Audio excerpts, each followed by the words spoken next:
कीर्तन, स्मरण, मंत्र जाप, नाम जाप। मेरी माताएं श्री शिवाय नमस्तुभ्यम का जाप करती हैं। कई माताएं पूछती हैं क्या हम इस मंत्र को एक जगह बैठकर नहीं कर पाए? तो कौन ने कहा कि तुम बैठकर करो? तुम तो चलते फिरते स्मरण करते, जो काम करते करते भी अगर आप जप रहे हो श्री शिवाय नमस्तुभ्यम, तो ये निश्चित है आप रोटी बनाते बनाते, काम करते करते आपके मन में आ गया कि मेरा बेटे को ये तकलीफ आ गई है, मेरे परिवार में ये तकलीफ आ गई है, आप उस तकलीफ का स्मरण करो और शंकर भगवान से विनती करो, हे भोलेनाथ, एक लोटा जल में रोज चढ़ाती हूँ, भले मैं घर में काम कर रही हूँ, पर मेरा मंत्र स्वीकार करना। मैंने सुना है तेरे मंत्र में वो बल है कि संसार का मनुष्य उसको जपता है और तर जाता है। मेरा भी एक छोटा सा काम है, हे बाबा उसको आप पूर्ण करो। काम करते रहो, मंत्र जपते रहो। घट की जिभ्या से जब मंत्र जपा जाता है तो वो घट घट का वासी उसको स्वीकार कर ही लेता है। हम ये नहीं कहते कि तुम अपना काम छोड़ दो, अपना घर छोड़ दो, परिवार छोड़ दो, नाते रिश्ते छोड़ दो, कुटुंब कबीला छोड़ दो, मंदिर में जाकर बैठ जाओ। हम ये भी नहीं कहते कि घंटों तक मंदिर के अंदर बैठना। हमारा तो इतना सा कहना है, एक क्षण के लिए जाना, पर देवाधिदेव महादेव के मंदिर में एक लोटा जल समर्पित कर कर श्री शिवाय नमस्तुभ्यम बोलकर उसके स्मरण कर भगवान की अविरल भक्ति को हमें जिस स्वरूप में ग्रहण करना है, भगवान को उसको पाने का एक तरीका हर जो जन्म लिया मनुष्य है उसके लिए हमारे वेदों में, हमारे शास्त्रों में, हमारे ग्रंथों में वर्णन किया गया। यहां तक तुलसी बाबा ने भी रामचरितमानस में कह दिया, कलयुग केवल नाम आधार, सुमर सुमर नर उतरई। जम के बोलो जरा, उतरई पारा। कलिकाल में नाम की आधारशिला है। तुलसीदास जी ने ये नहीं लिखा कि कलयुग केवल राम आधारा। तुलसीदास जी को मालूम था कलयुग आएगा तो कोई राम का भजन करेगा, कोई कृष्ण का भजन करेगा, कोई माधव का भजन करेगा, कोई देवी का भजन करेगा, कोई हनुमान का भजन करेगा, कोई शिव का भजन करेगा। जिसकी मर्जी पड़ेगी वो उसका भजन करेगा। इसलिए तुलसीदास जी ने ये नहीं लिखा कि कलयुग केवल राम आधारा। तुलसीदास जी ने तो लिखा कलयुग केवल नाम आधारा। तुम किसी का भी नाम लो, पर नाम लेते समय तुम्हारा विश्वास, तुम्हारी दृढ़ता, तुम्हारी श्रद्धा, तुम्हारा बल, दृष्टि, चित्त, ये सब एकाग्र चित्त होना चाहिए। जब तुम्हारा दिल, हृदय, मन, चित्त, वृत्ति ये सब परमात्मा के चरणारविंद में जब एकाग्र चित्त हो जाएगी तो शिव महापुराण की कथा कहती है, राम कथा कहती है, फिर परमात्मा को मिलने में देरी नहीं होगी, भगवान मिल जाएंगे।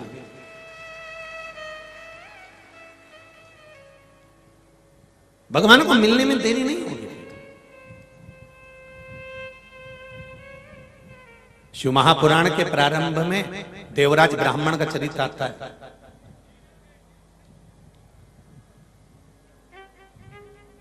एक ब्राह्मण देवराज, और इस ब्राह्मण देवराज ने ब्राह्मण के घर में जन्म लेने के बाद भी ब्राह्मण कर्म कभी नहीं करा। ना कभी वेद पढ़ना, ना कभी शास्त्र पढ़ना, ना कभी भगवान का भजन करना, ना कभी कीर्तन करना, ना कभी मंत्र जाप करना, ना कभी स्मरण करना। बस एक काम करा इसने, देवराज ने ब्राह्मण के घर में जन्म लेने के बाद भी कभी सत्कर्म नहीं करा, कभी ब्राह्मण कर्म नहीं करा, और ब्राह्मण कर्म ना कर कर केवल एक काम करा कि चोरी जरूर करी इसने, पर वो ब्राह्मण का कर्म नहीं है।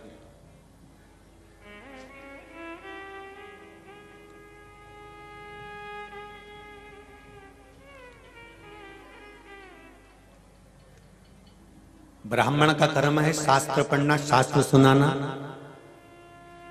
वैश्य का कर्म है धन एकत्रित करना। क्षत्रिय का कर्म है रक्षा करना। शूद्र का कर्म है सेवा करना।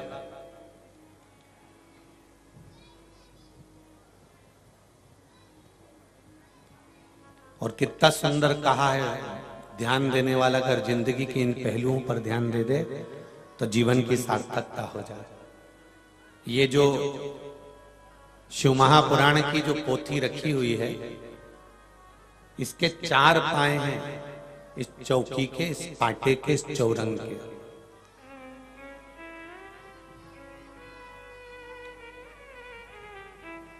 जिस पर भगवान की ये पोथी रखी है, ब्राह्मण जिसके ऊपर श्रीमद् भागवत रखते हैं, रामचरितमानस रखते हैं, शिव महापुराण रखते हैं, पद्म पुराण, अग्नि पुराण, नर्मदा पुराण, ब्रह्मवर्ता पुराण, जो भी पुराण ब्राह्मण अगर किसी पाटे पर रखता है तो उसकी चौकी पर रखता है। चौकी के 4 पाए होते हैं। किस किस के घर में चौकी है? जिसके ऊपर आप भोजन रखते हो, पाटा चौकी, जिसके ऊपर भगवान को विराजमान करते हो, जब पूजन करते हो सत्यनारायण भगवान की तो चौकी के ऊपर रखते हो। 4 पाए होते हैं जिस पर पुराण रखी है, जिस पे परमात्मा रखा हुआ है, जिस पे भगवान हम रखते हैं, जिस पे हम भागवत, रामायण, गीता, शिव महापुराण, अग्नि पुराण, नर्मदा पुराण, जिस पुराण को ब्राह्मण पढ़ता है उसको 4 पाए की चौकी पर रखता है। ये 4 पाए हैं कौन से? ब्राह्मण, क्षत्रिय, वैश्य और शूद्र।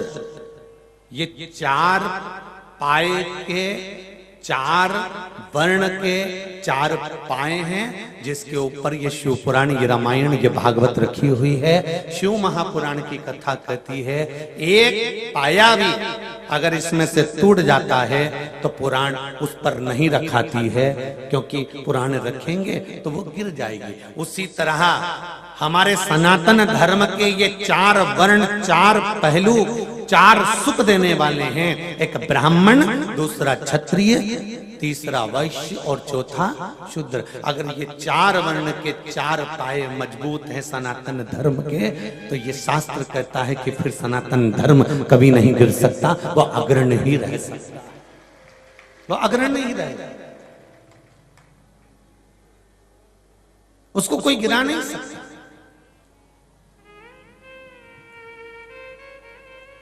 देवराज नाम का ब्राह्मण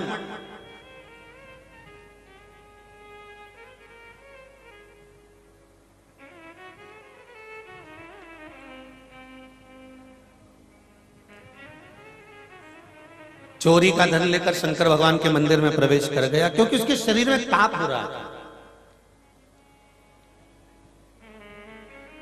महाराज, सारे तीर्थ धाम आपके चरणों में, हे भोलेनाथ प्रणाम आपके चरणों में। महाराज, जो सुकून नहीं पूरे संसार में, जो सुकून नहीं पूरे संसार में, वो सुकून मिलता है महादेव के दरबार में। बड़ी प्रेम से प्राप्त, बड़े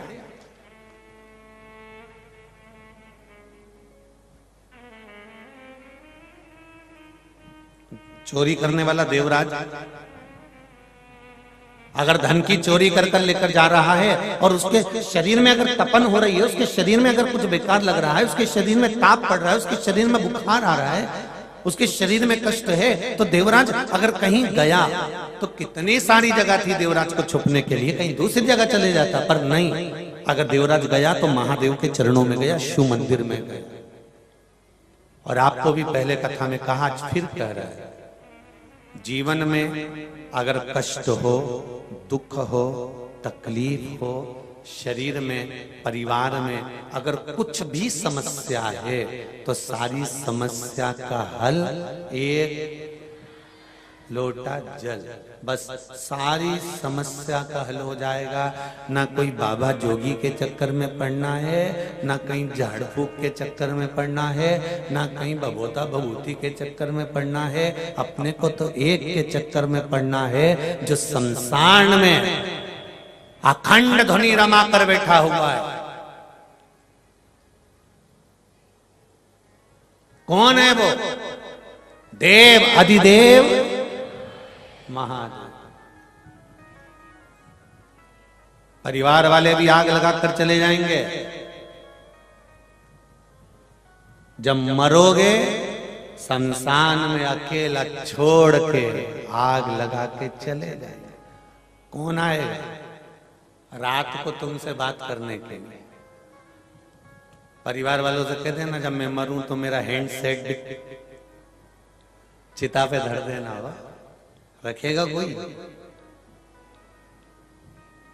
कोई रखेगा? कितना सुंदर प्रसंग है महाराज जी। एक बच्चा अपनी दादी से पूछा, दादी, ओ दादी। दादी बोली हाँ। और दादी रोती जाए, रोती जाए, रोती जाए, रोती जाए। और दादी, घर के लोग दादाजी के सारे कपड़े बाहर पटक रहे हैं, बेटा दादाजी चले गए।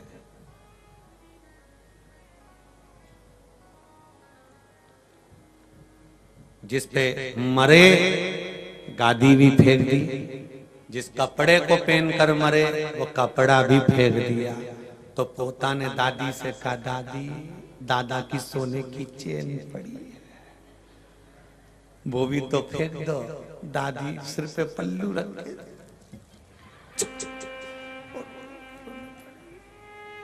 कौन फेंके?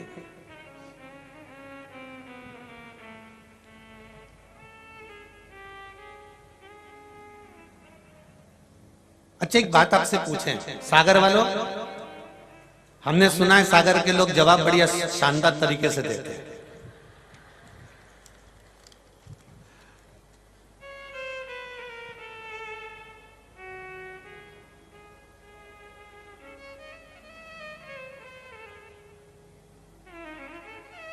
तो जितनी भी जीजियां बैठी हैं, जीजी बोलते इधर जिज्जी बोलते है। तो हमको तो इधर की इतनी भाषा तो स्मरण नहीं है, पर जो भी भाषा है आपकी बड़ी सुंदर है।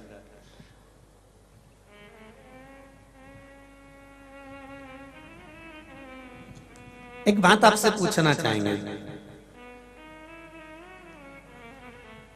कुत्ता मरता है तो उसके ऊपर कफन नहीं डाला जाता, कपड़ा नहीं डाला जाता। पशु मरता है तो उसके ऊपर कपड़ा नहीं डाला जाता, उसके ऊपर वस्त्र नहीं डाला जाता मरने के बाद। हाथी मरा, शेर मरा, पक्षी मरा, पशु मरा, जानवर मरा, चींटी मरी, चींटा मरा, झिंगूर मरा, जलचर, थलचर, वायुचर, मछली आदि आदि, मगर आदि जो भी मरते हैं, पशु पक्षी मरते हैं, तो उनके ऊपर कोई कपड़ा नहीं ढका जाता, उनके ऊपर उनको ढाकते नहीं हैं, वस्त्र नहीं डालते हैं। पर मनुष्य मरता है, मानव जब मरता है तो उसके तन को क्यों ढाका जाता है, उसके शरीर को क्यों ढाका?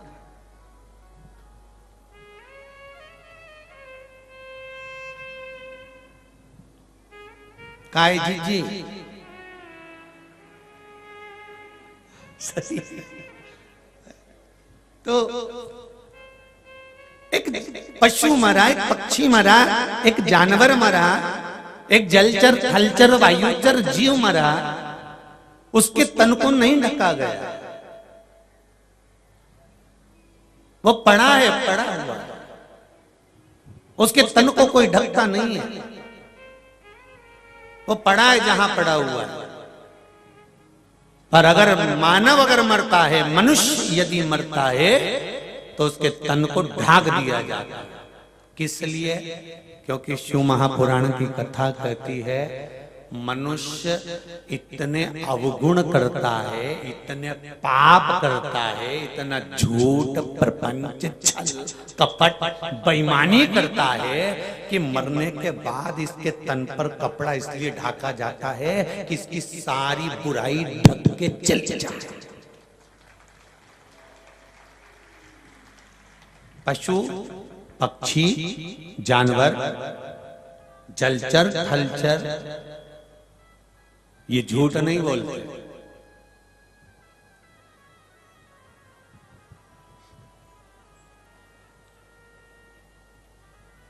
इनका भी एक नियम है, इनका भी एक उसूल है। जानवर का भी एक नियम होता है, जानवर भी एक संकल्प में बंधा होता है। शेर से कोई कह दे कि तू घास खा, खाएगा? जम के बोलो जरा, नहीं खाएगा।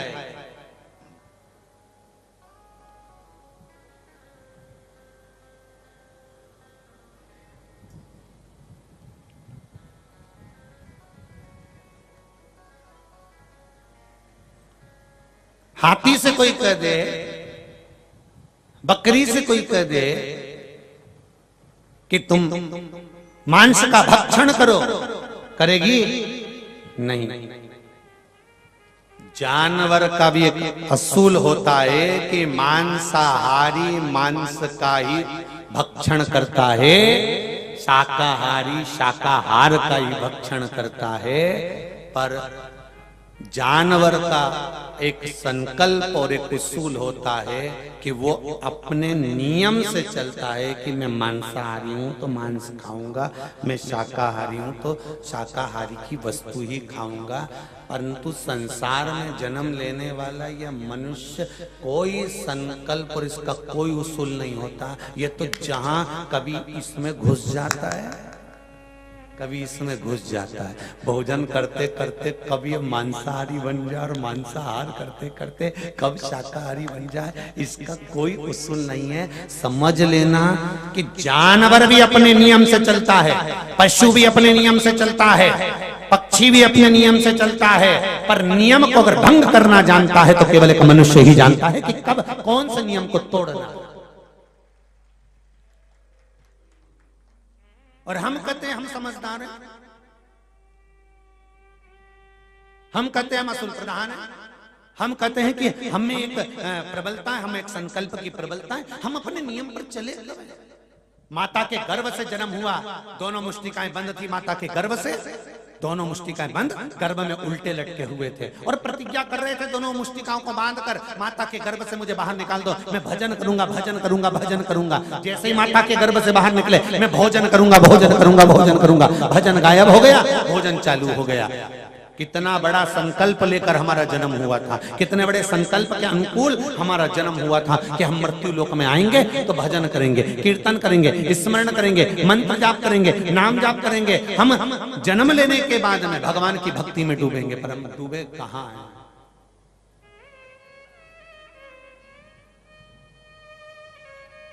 हम कहां डूबे?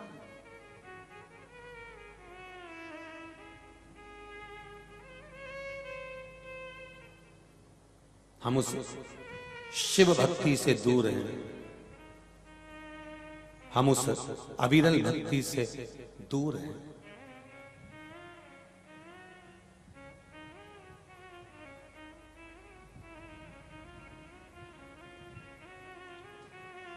महाराज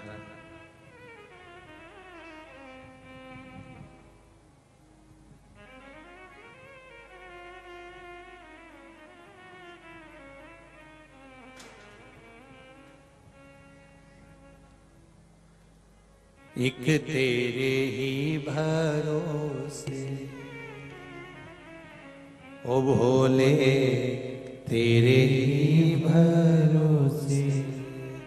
हम भगवान की भक्ति की, अविरल भक्ति की एक आनंदता के साथ इस जीवन को सुखमय जिए। जानवर मरे तो उसके तन को नहीं ढकते, पर मनुष्य मरे तो उसके तन को ढका जाता है। केवल तन नहीं ढका जाता, क्यों ढकते हैं? उसका कारण है कि झूठ, छल, कपट, प्रपंच, बेईमानी सब इसके अंदर समाया हुआ है, इसलिए इसको ढकना जरूरी है, इसको ढकना जरूरी है। देवराज शिव मंदिर में गए,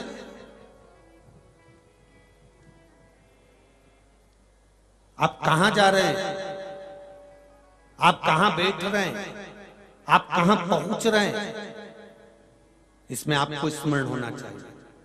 मेरी माताओं, मेरे भाई, जो लोग भी इस पावन कथा को सुन रहे हैं, चाहे फेसबुक पर सुने, चाहे यूट्यूब पर सुने, चाहे इस पावन प्रांगण में सागर की इस पावन भूमि पर बैठकर कथा करस्पान करें, उनसे निवेदन है कि आप कहां बैठ रहे हैं, किस जगह पर बैठ रहे हैं। कई लोगों के मन में प्रश्न खड़ा हो जाता है, गुरुजी कथा सुनने से होगा क्या? क्या होगा कथा सुनने से? क्यों हम समय बर्बाद करें? अपनी दुकान खोलकर बैठे, नौकरी करें, सर्विस करें, बिजनेस करें, हम कथा में जाकर क्यों बैठे? शिव महापुराण की कथा कहती है, आप कथा में आप जाकर बैठो, ये जरूरी नहीं है कि कथा में बैठोगे तो परमात्मा तुमको आकर दर्शन दे ही जाएगा। पर एक बात निश्चित है कि 3 घंटा जब हम कथा में जाकर बैठेंगे तो ये पक्का है कि हमारे मुख से ना तो झूठ बोला जाएगा, 3 घंटे ना हम बेईमानी करेंगे, 3 घंटे ना हम कपट करेंगे, 3 घंटे ना हम छल करेंगे, 3 घंटे हम मौन रहकर शंकर की कथा को केवल ग्रहण करेंगे तो हो सकता है कि हमारे जीवन की सार्थकता। हम ये नहीं कहते कि तुम 3 घंटे बैठे रहोगे तो तुम्हें परमात्मा मिल जाएगा। हम तो इतना कहते हैं कि 3 घंटे तुम बेकार कर्म से बचते तो रहोगे, 3 घंटे तुम बेकार कर्म से बचकर तो रहोगे।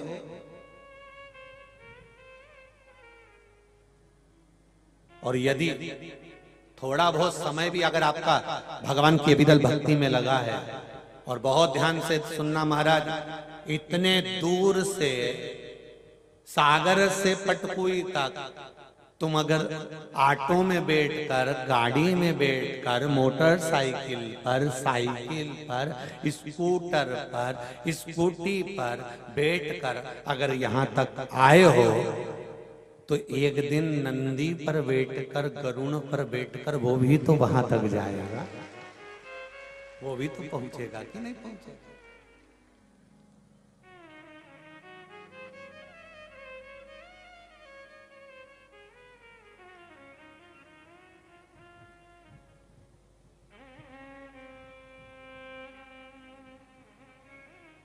महाराज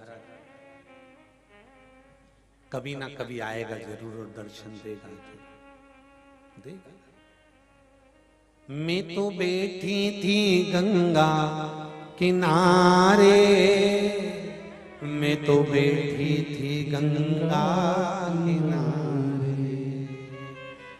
आके दर्शन दिया ओ भोलेनाथ, आके दर्शन दिया ओ भोलेनाथ, दिल तुझको दिया ओ भोलेनाथ, दिल तुझको दिया ओ भोलेनाथ, दिल तुझको दिया ओ भोलेनाथ, दिल तुझको, दोनों हाथों से ओ भोलेनाथ, ये क्या कर दिया ओ भोलेनाथ, ये क्या कर दिया ओ भोलेनाथ, मेरे ओ भोलेनाथ, ओ भोलेनाथ, मेरे ओ भोलेनाथ, ओ भोलेनाथ, मेरे ओ भोलेनाथ, ओ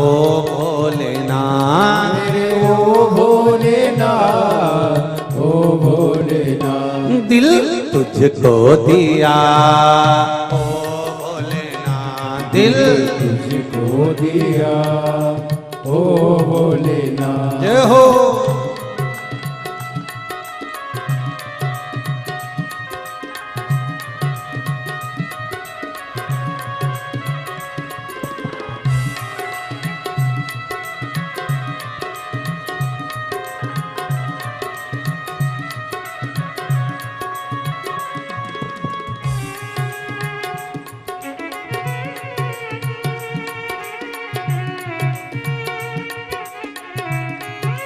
जय हो।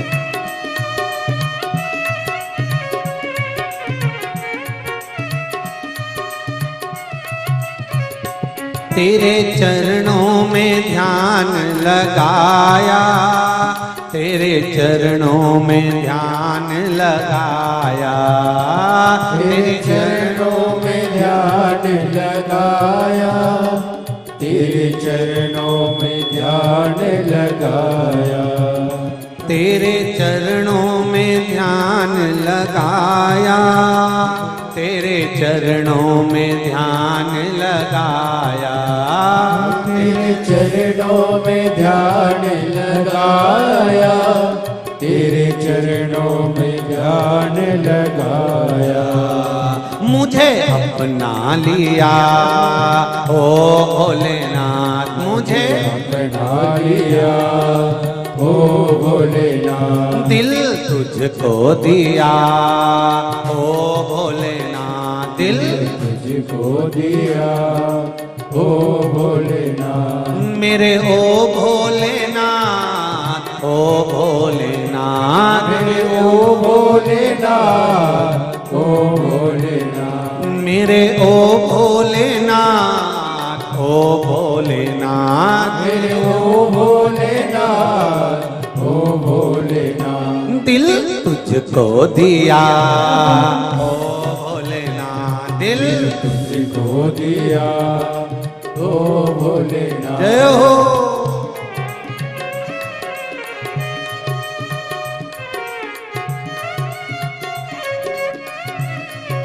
हर हर महादेव।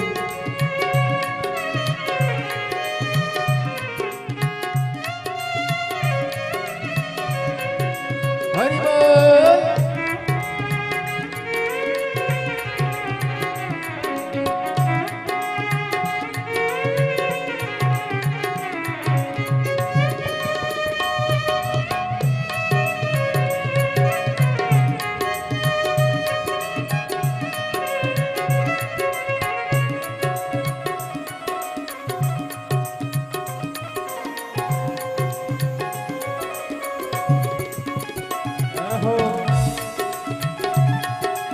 शंकर भगवान की जय।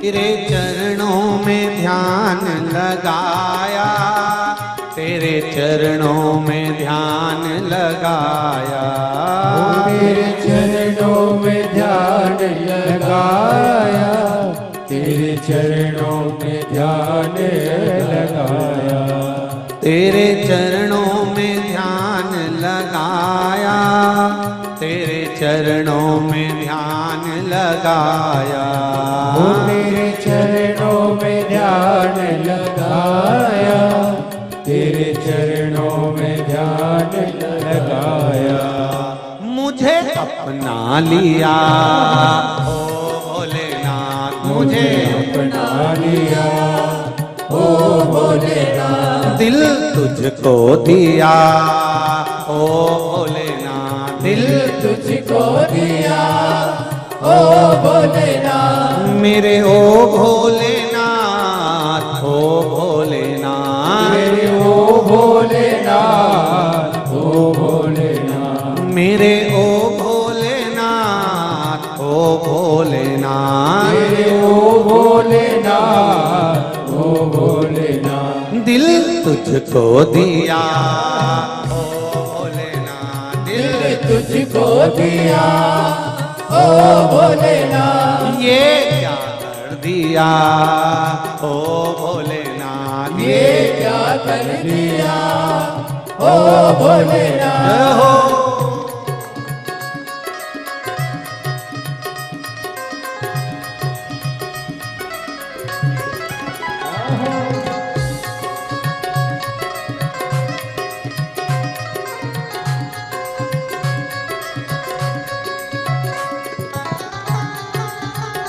जय हो शंभो। जय हो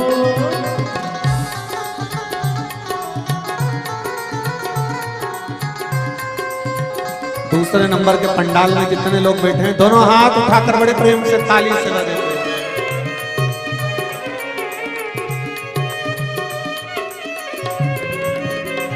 जय हो।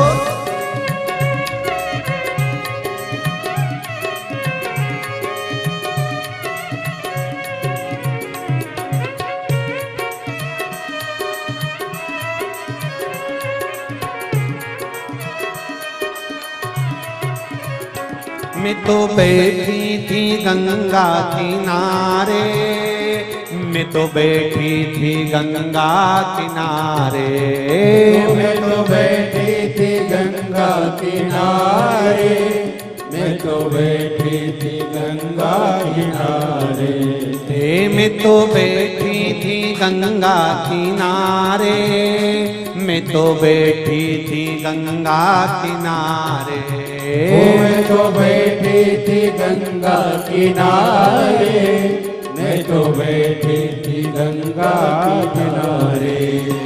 आके दर्शन दिया ओ भोलेनाथ, आके दर्शन दिया ओ भोलेनाथ, दिल तुझको दिया ओ भोलेनाथ, दिल तुझको दिया ओ भोलेनाथ, मेरे ओ भोलेनाथ, ओ भोलेनाथ, मेरे ओ भोलेनाथ, ओ भोलेनाथ, मेरे ओ भोलेनाथ, ओ भोलेनाथ, मेरे ओ भोलेनाथ, ओ भोलेनाथ, दिल तुझको दिया ओ भोलेनाथ, दिल तुझको दिया ओ भोलेनाथ, ये क्या कर दिया ओ भोलेनाथ, ये क्या कर दिया ओ भोलेनाथ, दिल तुझको दिया ओ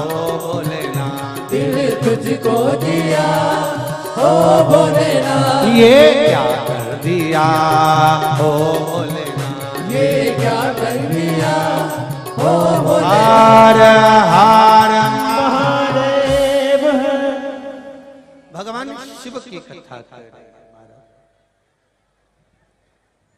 तेरे चरणों में ध्यान लगाया,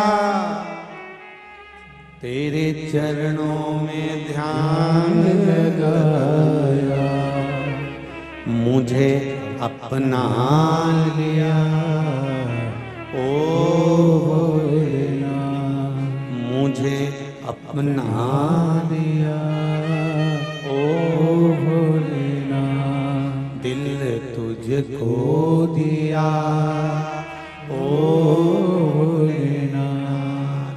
शिव की आराधना में लगो, भगवान की अविरल भक्ति में लगो। जब शिव कथा कहती है, शिव महापुराण वर्णन करती है, भगवान देवाधिदेव महादेव की कथा कहती है। देवराज नाम का जो ब्राह्मण है वो तुरंत भगवान शिव के मंदिर में गया, शंकर के मंदिर में, और जब शिव के मंदिर में जब जाता है, भगवान शंकर के मंदिर में जाकर जब वो बैठता है, साथ में धन है थोड़ा सा चोरी का, और चोरी के धन को लेकर जब वो शिव मंदिर में पहुंचा तो उसका मन चित्त तो कथा में या सत्संग में या मंदिर में तो था ना।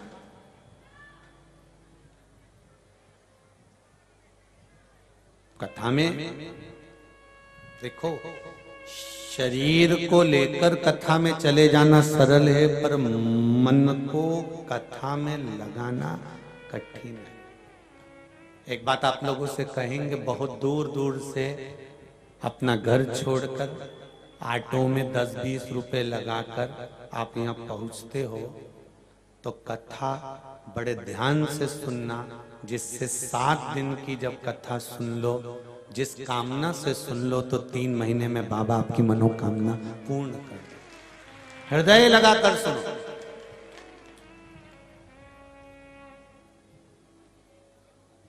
कितना समय लगाकर आप लोग यहाँ पहुंचते हो और चित्त ना लगे कथा में, तो वो बेकार। महाराज देवराज मंदिर तक पहुंच गया,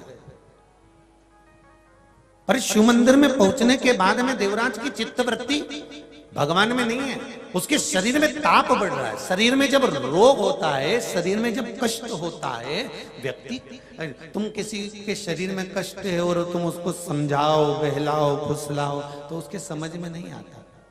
पर एक निवेदन जरूर करेंगे, जब शरीर में अगर कष्ट है, परिवार में अगर दुख है, तकलीफ है, तो एक काम जरूर करना, मेरे देव अधिदेव महादेव का दरवाजा मत छोड़ना, उसको पकड़ कर रखना।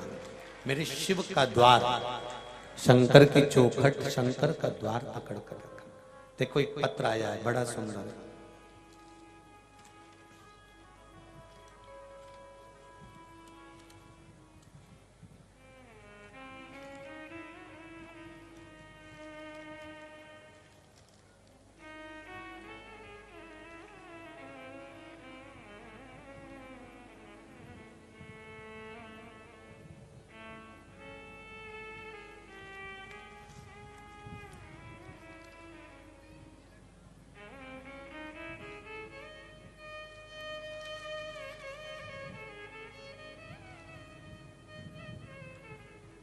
आनंद कुमार जी सेन, पीवासी बांदरी सेन, आप ही हैं? दोनों हाथ हिला दो एक बार। हर हर महादेव। इस पत्र में आपने लिखा है, आनंद जी, 2020 में ऐसी बीमारी से ग्रसित हुआ कि मेरा परिवार पूरा बहुत परेशान हो गया।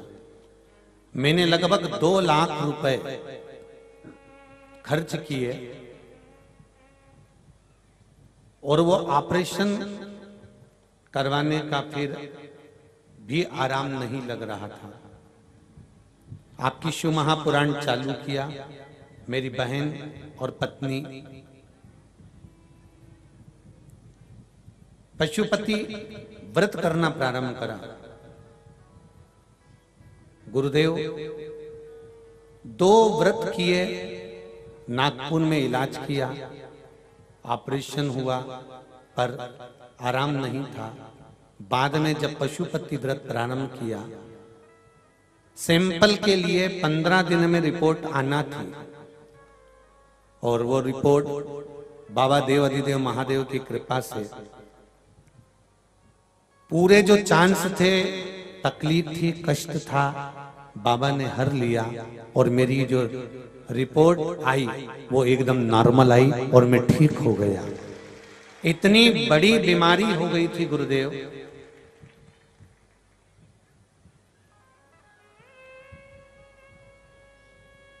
अब मैं पूर्णतः बीमारी से ठीक हो गया हूं, पहले की तरह सामान्य अवस्था में आ गया हूं। आपकी कृपा से मेरी एक दुकान भी है जो बाबा की कृपा से चल रही है और बाबा चला रहा है।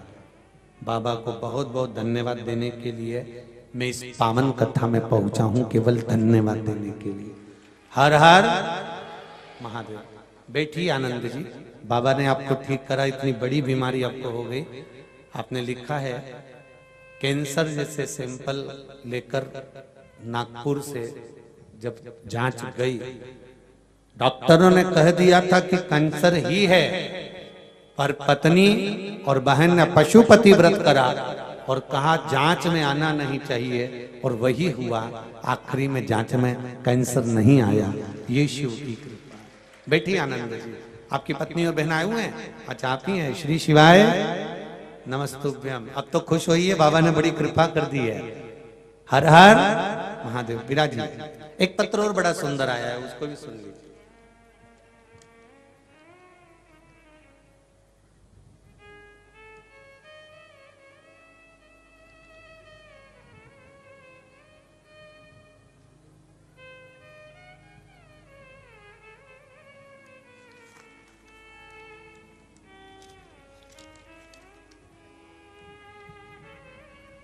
कांति सैनी, प्रमोद जी सैनी, रिटायर्ड पोस्टमैन, सागर मध्य प्रदेश से। कहीं बैठे हैं? कहीं बैठे हो तो हाथ हिलाइएगा। अच्छा उधर हैं क्या? हर हर महादेव। बड़ा सुंदर भाव व्यक्त करा है सैनी जी आपने, प्रमोद जी बहुत बहुत साधुवाद है। गुरु जी, मैं और मेरा परिवार 13/4/2022 को सीहोर कुबेरेश्वर धाम रुद्राक्ष लेने गए। वहां हम लोगों को रुद्राक्ष प्राप्त हो गया था। मेरा परिवार पानी के गिलास में एक रुद्राक्ष डालकर प्रतिदिन जल का सेवन कर रहा है। अक्सर स्वास्थ्य खराब रहता था, बीमारी बनी ही रहती थी, नींद भी नहीं आती थी।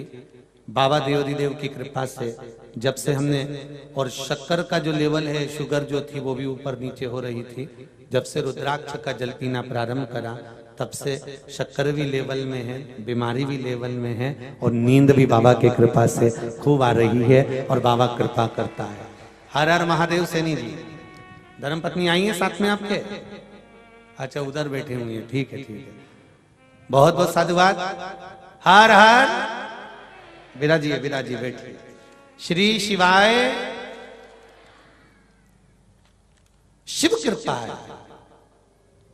पर एक निवेदन है आप सबसे, जितने लोग भी शिव महापुराण की कथा सुन रहे हैं, रायसेन की कथा में वर्णन किया था कि रुद्राक्ष वितरण बंद है, और आप लोगों से भी निवेदन है कि रुद्राक्ष वितरण बंद है, और कार्यकर्ताओं से भी निवेदन है कि करबद्ध निवेदन है कि जब व्यासपीठ से रुद्राक्ष वितरण बंद है तो आप लोग, कोई भी अगर बाहर से भी आ रहा हो, चाहे नगर का भी आ रहा हो, चाहे कितने भी पहचान वाले आ रहे हो, आपसे करबद्ध निवेदन है कि रुद्राक्ष वितरण को बंद रखिए, अभी रुद्राक्ष मत बांटिए आप। और आप लोगों से भी निवेदन है, जो लोग बाहर से रुद्राक्ष लेने के लिए आ रहे हैं, उनसे निवेदन है, रुद्राक्ष वितरण बंद है, आप मत पहुंचिए कुबेरेश्वर धाम।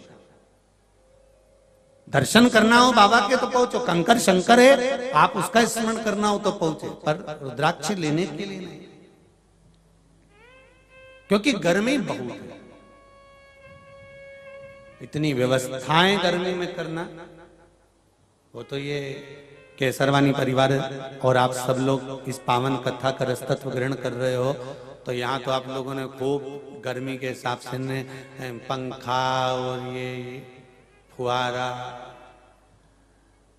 ये सब लगा रखा है, और खूब अच्छी ठंडक की व्यवस्था भी कर रखी है। इसके लिए केसरवानी परिवार को बहुत बहुत साधुवाद है, धन्यवाद है, बहुत बहुत भगवान की। पर कुबेरेश्वर धाम तो बाबा का धाम है, वहां तो कंकर शंकर है। अभी बाबा की कोई प्राण प्रतिष्ठा तो वहां हुई नहीं है, पर कार्य चल रहा है, तो जितनी व्यवस्था हो सकती है उस भूमि पर उतना कर पाते हैं। इसलिए अभी रुद्राक्ष वितरण बंद है, तो उसको बंद रहना है। शिव कथा कर रही है, दिल से, हृदय से, चित्त से, मन से। जो भगवान की भक्ति का स्मरण करता है, शिव श्रवण करता है शिव कथा को, उसका मनोरथ पूर्ण होता है। आप हमारे साथ बाबा देवादिदेव महादेव के शिव महापुराण के मूल मंत्र का स्मरण करेंगे, और मंत्र बोलने के बाद अपने हृदय की बात देवादिदेव महादेव से कहेंगे।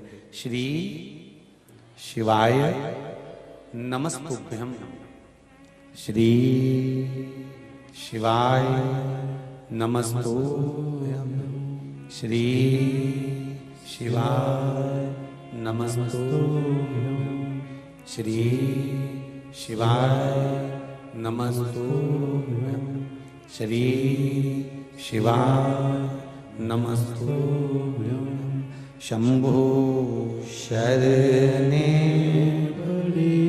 मांगू घड़ी रे घड़ी, दुख काटो दया करी ने दर्शन आपो। बाबा से निवेदन करो, दुख आए, तकलीफ आए, हम ये नहीं कहते कि मनुष्य के शरीर में दुख नहीं आएगा। कोई महाराज आपसे कहता हो, कोई कथा वाला आपसे कहता हो, कोई संत आपसे कहता हो, कोई साधु, कोई सन्यासी, कोई ब्राह्मण जन आपसे कहता हो कि मेरे पास आओ और मैं दुख नहीं आने दूंगा, तो वो हो सकता है भगवान, वो भले भगवान हो सकता है। पर शिव महापुराण की कथा कहती है, शंकर भगवान का चरित्र कहता है कि शिव परिवार पर भी दुख आया। अगर मृत्यु लोक में जन्म लिया है तो दुख तो आए,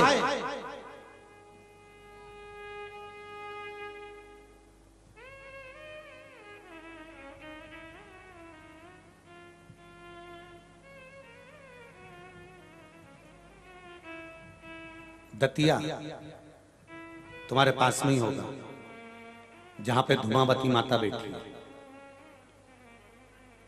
धुमेश्वरी माता जहां पर विराजमान है, धुमावती जहां पर विराजमान है। ये शिव परिवार के दुख का ही एक चरित्र है, धुमावती का मंदिर का दर्शन। भगवान शंकर ने एक बार माता पार्वती को काशी में यह बात कह दी थी। भगवान शंकर पार्वती जी से कहते, पार्वती मृत्यु लोक में रहता हूं मैं, ब्रह्मा ब्रह्मलोक में, भगवान विष्णु वैकुंठ लोक में, इंद्र लोक में रहता है, और पार्वती मैं कैलाश पर, पृथ्वी पर, काशी में इस मृत्यु लोक का मैं निवासी हूं। और सुन पार्वती, भूमि पर अगर हम रहते हैं तो कष्ट मनुष्य की देह में आएगा जरूर, यह निश्चित है। ध्यान करिए, बादाम खाओगे तो भी मरोगे, नहीं खाओगे तो भी मरोगे। एसी और डनलप के गद्दे में रहोगे तो भी मरोगे, और नहीं रहोगे, अरे बोलते तो जाओ रे सागर वालों, तो भी मरोगे। कथा सुनोगे तो भी मरोगे, और नहीं सुनोगे तो भी मरोगे। गुलाब जामुन खाओगे तो भी मरोगे, और नहीं खाओगे तो भी मरोगे, पर मरना निश्चित है, निश्चित है।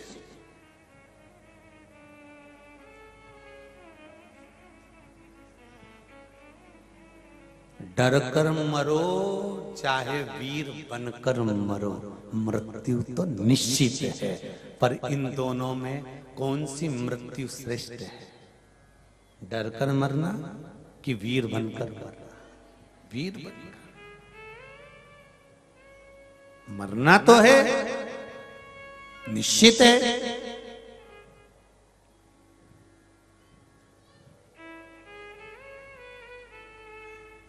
शिवजी ने माता पार्वती से कहा, मृत्यु लोक में जन्म हुआ है तो यह बात याद रखना पार्वती, कि इस संसार सागर में मृत्यु लोक में जन्म लेने के बाद मनुष्य को भोगना पड़ता है। दो कारणों से मनुष्य का शरीर मिलता है, एक भगवान का भजन करने के लिए, दूसरा कर्म का भोग भोगने के लिए। और सुनो पार्वती, मृत्यु लोक भोगने के लिए होता है। पार्वती जी ने पूछा भोलेनाथ जी से काशी में, आप मुझे क्यों समझा रहे हैं, क्या बात है? शिव जी ने कहा, हो सकता है जीवन है ये मनुष्य का, कभी मौका मिल जाए और उस मौके में कर्म भोगना पड़ सकता है। कभी सुख है कभी दुख है। पार्वती जी ने कहा, आप जानते नहीं हो, मैं देव अधिदेव महादेव की धर्म पत्नी हूं। शंकर भगवान ने कहा, ये मान, ये पद, ये प्रतिष्ठा जीते जी रहती है। शमशान में मुर्दा जब जल जाता है, अच्छे अच्छे जिनकी खूब जोरदार हस्ती थी, उनकी एक लोटे में अस्थि थी।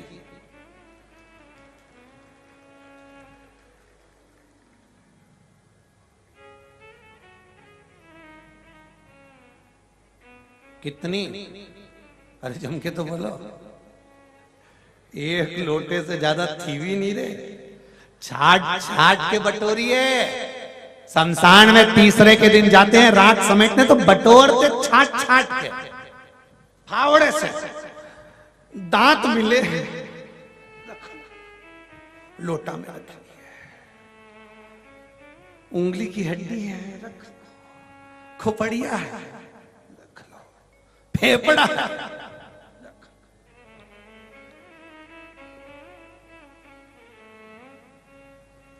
कितना रोना आता होगा। इतना बड़ा मनुष्य का शरीर इतने से लोटे में भरा, इतने से लोटे में। और टेंशन मत लो तुम भी, अपन सब भी लोटे में ही भराएंगे, कोई कहीं दूसरी जगह थोड़ी ना जाएंगे, इतने से लोटे में भरा। विचित्र पार्वती, जीवन में दुख आता है। पार्वती जी कहने लगी, मेरे जीवन में दुख? हाँ, दुख आता है। पार्वती जी कहने लगी मैं देवी हूं। शिव जी कहते हैं कि तू देवी बाद में है, पहले मृत्यु लोक में तू आई है, हिमालय राज के घर में तेरा जन्म हुआ है, तू प्रकट नहीं हुई है, हिमालय राज के घर में तेरा जन्म हुआ। मेरी अर्धांगनी बनी है मृत्यु लोक में, इसलिए दुख और सुख ये दोनों मिलेंगे जीवन में। पार्वती जी कहती है ऐसा होता है। हाँ, और आया समय, ये दतिया वाली माता की कथा कहती है, धूमावती के समय आया, शंकर जी तप में लीन हो गए, पार्वती से कहकर तप में लीन हुए भगवान शिव। भगवान शंकर ने कहा पार्वती 11,000 वर्ष के लिए मैं तप लगा कर बैठ रहा हूं, साधन लगा कर बैठ रहा हूं, तपस्या में लीन हो रहा हूं। 11,000 वर्ष तक पार्वती तो मुझे टोकना नहीं, मैं 11,000 वर्ष के बाद अपनी समाधि से उठूंगा। पार्वती के कहकर शिव जी समाधि में बैठ गए। समय आया, घर परिवार में दुख और सुख तो चलते रहते हैं। आज भगवान गणेश जी ने आकर कह दिया माँ बहुत भूख लगी है, माँ कुछ भोजन दे दीजिए। माँ अंदर गई तो रसोई घर में कोई भोजन नहीं था।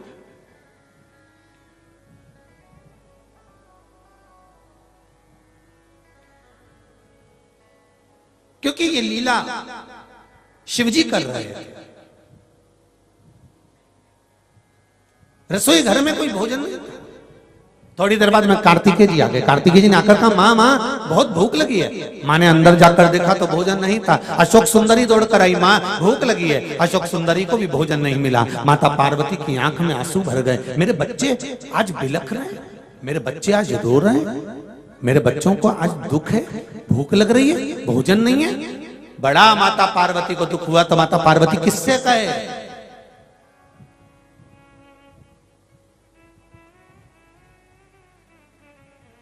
पति अपनी पत्नी पर चिढ़ जाता है कभी कभी और चिढ़कर बोलता है जब देखो जब तू मेरे से कहती है,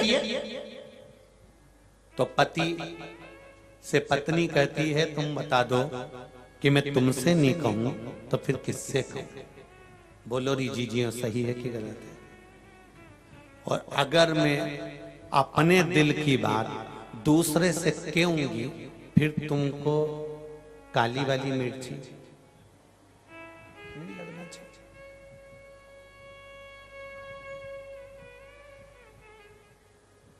बोलो सही है कि गलत है?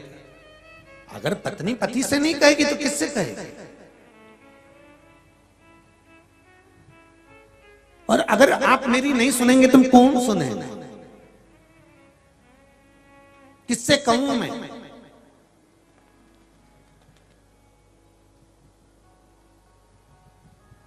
शंकर भगवान को माता पार्वती ने जगाना चाहा, शिवजी नहीं उठे।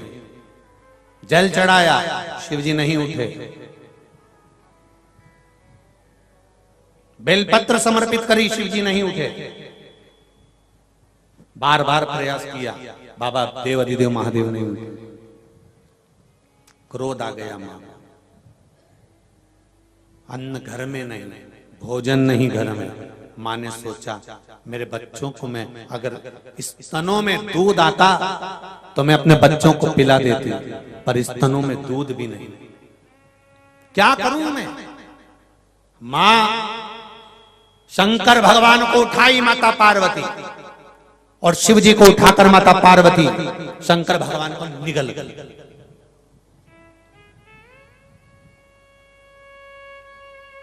आद्य शक्ति है।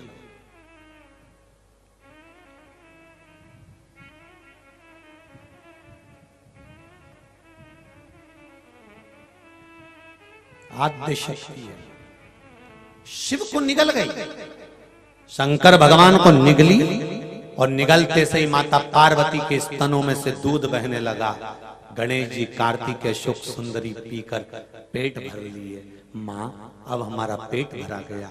भगवान विष्णु ने इंद्र से कहा इंद्र शिवजी नजर नहीं आ रहे, जरा पता करो बाबा देवाधिदेव महादेव कहाँ हैं? शंकर भगवान का जब पता लगाने के लिए इंद्रदेव गए शंकर जी मिलते नहीं है। ब्रह्मा जी ढूंढे, भगवान विष्णु ढूंढे, 33 कौटी देवता भगवान शंकर को ढूंढने का प्रयास करते रहे, पर भगवान देवाधिदेव महादेव नहीं मिलते। आखिरी में देव ऋषि नारद से पूछा कि भोलेनाथ कहाँ गए? तब कहा माता पार्वती अपने बच्चों का पेट भरने के लिए निगल गई। सुनते से ही भगवान विष्णु ने माता पार्वती से कहा, माँ आप शिव को प्रकट करो। शंकर भगवान को प्रकट मैं कैसे करूं, मैं तो निगल गई उनको।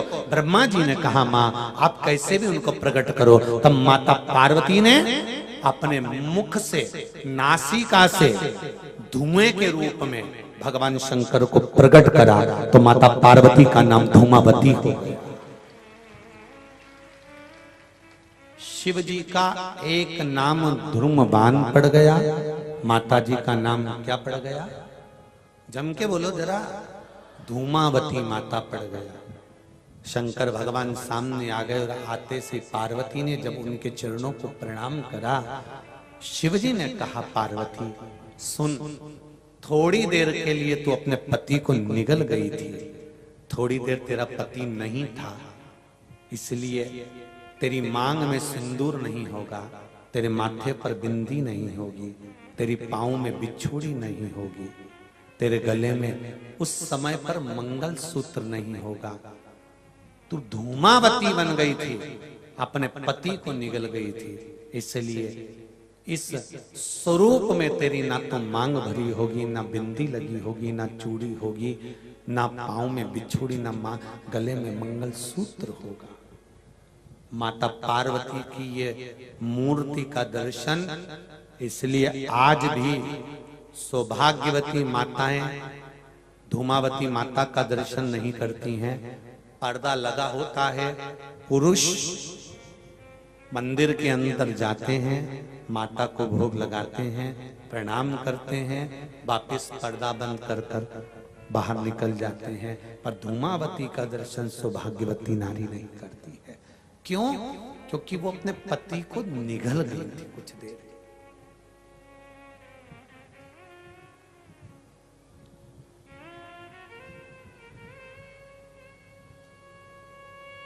सबसे ज्यादा धूमावती माता की आराधना अगर कोई करते हैं कार्य सिद्धि के लिए करते हैं। राजनेता आदि प्रशासनिक आदि लोग जो जाते हैं वहां कुछ पाने के लिए जाते हैं।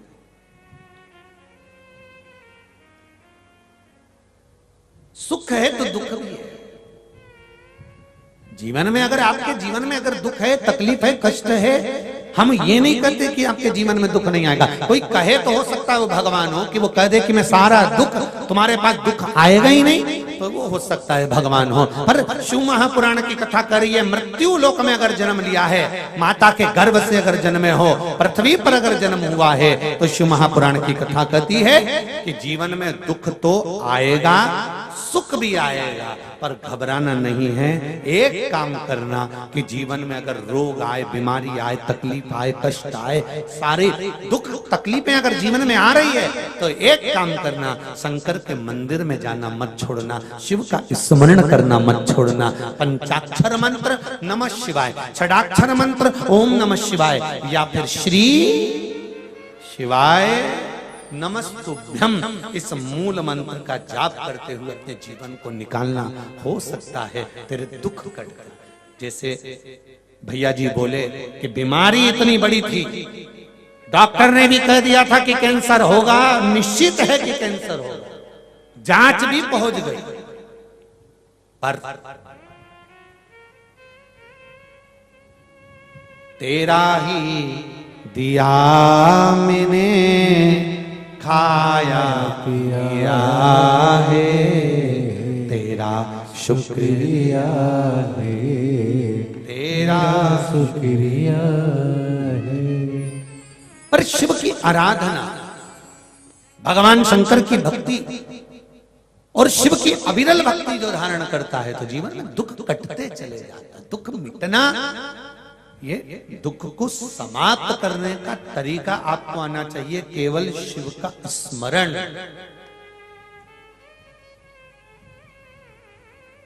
जन्म लिया तब माता के गर्भ में केवल एक पिंड के रूप में थे, और मरने के बाद भी परिवार वाले अगर कुछ छोड़ते हैं तो केवल पिंड ही छोड़ते हैं।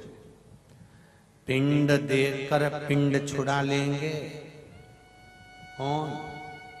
अरे बोलो तो जम के, अपने ही घर के लोग इतना बड़ा पिंड बनाएंगे देंगे और 100 साल का पिंड छुड़ा लेंगे। जाओ, खत्म हो गया तुम्हारा और हमारा, अब सब समाप्त। हमने नुक्ती, सेव, पूड़ी, रायता पंडितों को खिला दिया है और 13 बामन जिमा के हमने पिंड छुड़ा लिया।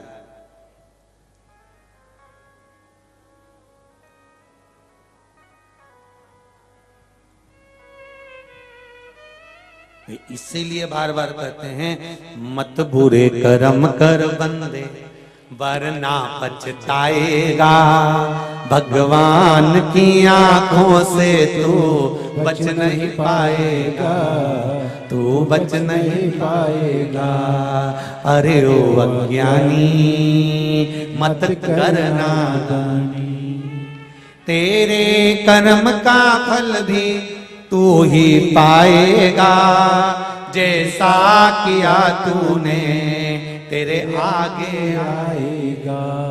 मत बुरे कर्म कर बंदे वरना पछताएगा, भगवान की आंखों से तू बच नहीं पाएगा, तू बच नहीं पाएगा। इसलिए स्मरण रहे। फिर कहेंगे दुकान पर, सर्विस पर, नौकरी पर झूठ तुम बोले हो, कपट तुमने करा है, बेईमानी तुमने करी है, प्रपंच तुमने करा है, इसलिए ना पत्नी भोगेगी ना पुत्र भोगेगा। भोगना तो तुझे अकेले पड़ेगा, इसलिए याद रखना तेरा क्या होगा रे कालिया। स्मरण रहे आप। ऊपर जाएगा बंदी बनाकर, रोका जाएगा, रोएगा। मैंने तो अपने बच्चों को पढ़ाने के लिए झूठ बोला था, मैंने उसका अच्छा कॉलेज मिल जाए इसलिए झूठ बोला था, मैंने बेईमानी करी तो अपनी पत्नी और बच्चों के लिए करे, घर बनाने के लिए, मकान बनाने के लिए, दुकान के लिए, जमीन के लिए, जायदाद के लिए, मैंने इनके लिए करा, मैंने पत्नी और बच्चों के लिए करा, मैंने परिवार के लिए करा। अगर नरक मुझे दे रहे हो तो मेरे पत्नी और बच्चों को भी दो, मेरे परिवार को भी नरक भेजो। तो परमात्मा कहेगा, यम के दूत कहेंगे झूठ तूने बोला, बेईमानी तूने करी, छल तूने करा, कपट तूने करा, जो खाएगा पेट उसी का भराएगा, इसलिए जो बोलेगा नरक। तो जीजियों तुम चिंता मत करना, तुम तो चिक जूड़ा मूड़ा बांध के डेंटिंग पेंटिंग करके अपने कहीं करना, अपने चिंता नहीं करना हो। आज एक आयोजन में नाट्यगृह में वहां सभागार में पहुंचे थे, तो हमने एक बात कही थी कि पूरा जमाना तुम्हारी सुनता हो, पूरे गांव के लोग तुम्हारी सुनते हो, पूरे सोसाइटी के लोग तुम्हारी सुनते हो, और तुम्हारी पत्नी और तुम्हारा पुत्र यदि तुम्हारी नहीं सुनता तो पहली फुर्सत में शिव महापुराण में जाना चालू कर दो, क्योंकि सब सुने और पत्नी और पुत्र ही तुम्हारे कहने पर नहीं चले तो वो मनुष्य का जीवन बेकार है। फिर राम नाम गाओ, शिव नाम गाओ, भगवान का भजन करो और उसका गुणगान करो।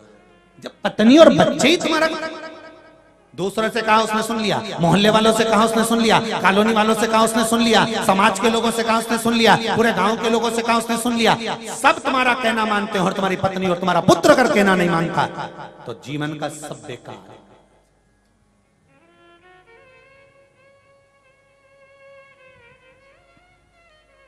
मेरे देवादिदेव महादेव, मेरे शंकर, मेरे ओघड़ी, मेरे त्रिकालदर्शी, मेरे कैलाशी अविनाशी के ऊपर एक लोटा जल चढ़ाने का फल क्या है, उसका महत्व पार्वती खंड के अंतर्गत शिव महापुराण में कहा गया कि माता पार्वती जी ने शिव जी से पूछा कि इस एक लोटा जल चढ़ाने का फल क्या है?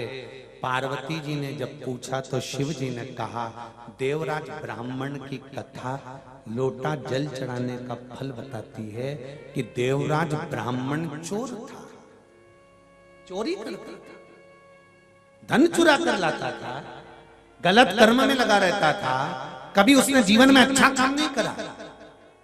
पर शंकर जी के मंदिर में मरते समय, मरने से पहले शिव जी के मंदिर में पहुंचा। शंकर जी के मंदिर में जाने के बाद शिव जी के मंदिर से बाहर निकला, एक बेलपत्री के वृक्ष के नीचे उसके प्राण छूट गए। शिव महापुराण की कथा कहती है तो पार्वती जी ने शंकर जी से पूछा, जब देवराज चोर था, गलत काम करता था, बेईमानी करता था, प्रपंच करता था, छल करता था, बेकार काम करता था, तो देवराज शिव मंदिर कैसे पहुंच गया?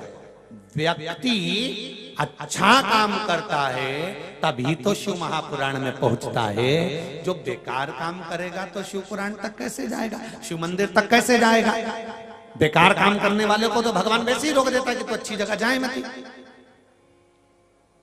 फिर वो अच्छी जगह कैसे पहुंच गया? शंकर भगवान ने कहा, पार्वती, देवराज ब्राह्मण की जो मां थी उसका नियम था, एक लोटा जल प्रतिदिन जो भी शंकर का मंदिर घर के पास था वहां जाकर चढ़ाती थी। उस जल का प्रताप ये रहा कि मरने से पहले चोर बेटा भी शंकर के मंदिर पहुंच गया और प्राण छूटने के बाद शिव के धाम चला गया। ये लोटा भर जल का सारी समस्या का हल। जरा जम के बोलो, एक लोटा जल। ऑफिस जाओ तो चढ़ा कर जाओ, दुकान जाओ तो चढ़ा कर जाओ, घर से जाओ तो एक लोटा जल चढ़ा कर जाओ। घर का एक एक बच्चा अगर एक लोटा जल चढ़ाता है तो उसके ऊपर शिव। एक बहुत सरल भाषा में इस कथा को और अच्छे से ले लो। किसी की शादी में तुम जाओ और तुम जाओ, रोटी खाओ चाहे मत खाओ, पानी पियो चाहे मत पियो, पर जिसने बुलाया है तुम उससे मिलकर आओगे कि नहीं आओगे? अरे बोलो जम के, मिलोगे ना कि भाई हम भले खाना नहीं खाए, टाइम नहीं, हमारे पास समय नहीं है, अब शादी में आए तो हो, पर एक काम तो करोगे ना। क्या? जिसने बुलाया है, जिसके घर शादी है, उससे आमना सामना तो करके आओगे, मिलके तो आओगे, उसको मुंडा दिखा के तो आओगे। क्यों मुंह दिखा कर आओगे? कि उसको लग जाए हम आए थे। उसी तरह तुम पंचाक्षर मंत्र बोलो मत बोलो, तुम षडाक्षर मंत्र बोलो मत बोलो, तुम नमः शिवाय बोलो मत बोलो, तुम श्री शिवाय नमस्तुभ्यं बोलो मत बोलो, तुम कथा सुनो मत सुनो, पर एक काम करना, जैसे शादी में तुम खाना खाओ चाहे मत खाओ, पानी पियो चाहे मत पियो, पर जिसने बुलाया है उससे मिलकर जरूर आते हो, उसको मुंह दिखाकर जरूर आते हो। उसी तरह प्रतिदिन नियम बना लो कि मुझे शंकर जी के मंदिर में अपना मुंह दिखाने के लिए जाना है, जिससे उसके पास जाऊं तो पहचान जाए कि ये रोज आता था, मेरा है, अपना है, उसको पहचान बन जाए, उसकी पहचान करना। एक चाय देने वाला भी रोज ऑफिस में आता है ना, तो ऑफिस के लोग चाय वाले को पहचान जाते हैं। क्यों रे कालू आ गया?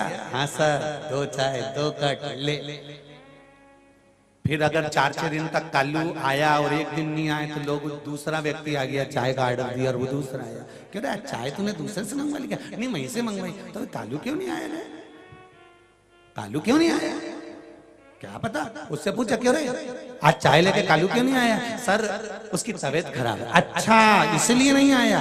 फिर सर को चिंता लगी, देखना उसको अगर कोई दिक्कत परेशानी हो तो मुझे बता देना, हो दवाई मवाई चाहिए तो मैं दूं, एक में से निकाल के ऑफिस में ही रखी हुई है, बोले तो दे दूं, तबीयत खराब हो तो। क्यों आया नहीं? तो चिंता उस व्यक्ति को ऑफिस में लग गई कि वो चाय देने क्यों नहीं आया। जब एक व्यक्ति रोज आता है, चाय देने के लिए नहीं आया, तो ऑफिस वालों को चिंता लग गई, बेचारा कितना अच्छा था, क्या हो गया उसको। उसी तरह तुम रोज रोज मंदिर जाते रहोगे, शिव के द्वार जाते रहोगे, शंकर की चौखट पर जाते रहोगे, और अगर एक दिन तुम्हारा दिल दुख गया, हृदय दुख गया, तुम शिव के द्वार नहीं गए, तो उसको चिंता हो जाएगी, आज कमला भाई आई क्यों नहीं? कारण क्या है? क्या हुआ जो वो पहुंची नहीं? क्या कारण हुआ जो वो पहुंचा नहीं है? कारण क्या है? आप आए नहीं और सुबह हो गई मेरी पूजा की थाली धरी की धरी। क्या कारण हो सकता है? क्या हुआ ऐसा?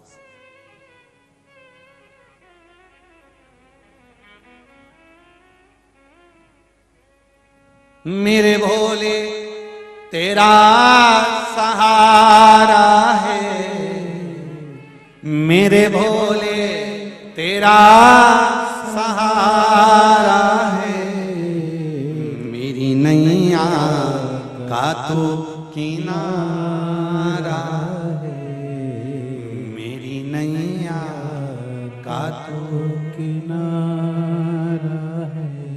क्यों नहीं आया? कारण जीवन में मनुष्य का शरीर है, मानव की देह है, दुख आएगा सुख आएगा, पर दुख आए तो घबराना नहीं, इधर उधर भटकना मती, माथा इधर उधर भड़कना नहीं कि कभी यहाँ चले गए कभी वहां चले गए। अपने को तुम फिर निवेदन कर दूं आपसे, पड़ोसन को कितनी भी चाय पिला लो, पड़ोसन को कितना भी अचार खिला दो, पड़ोसन के कितने भी पापड़ खिला दो, पर पड़ोसन कभी अपनी जायदाद का हिस्सा तुम्हें नहीं देगी। और सागर की अगर पड़ोसन हो और देती हो तो हमें भी बता दो, उसमें कोई दिक्कत वाली बात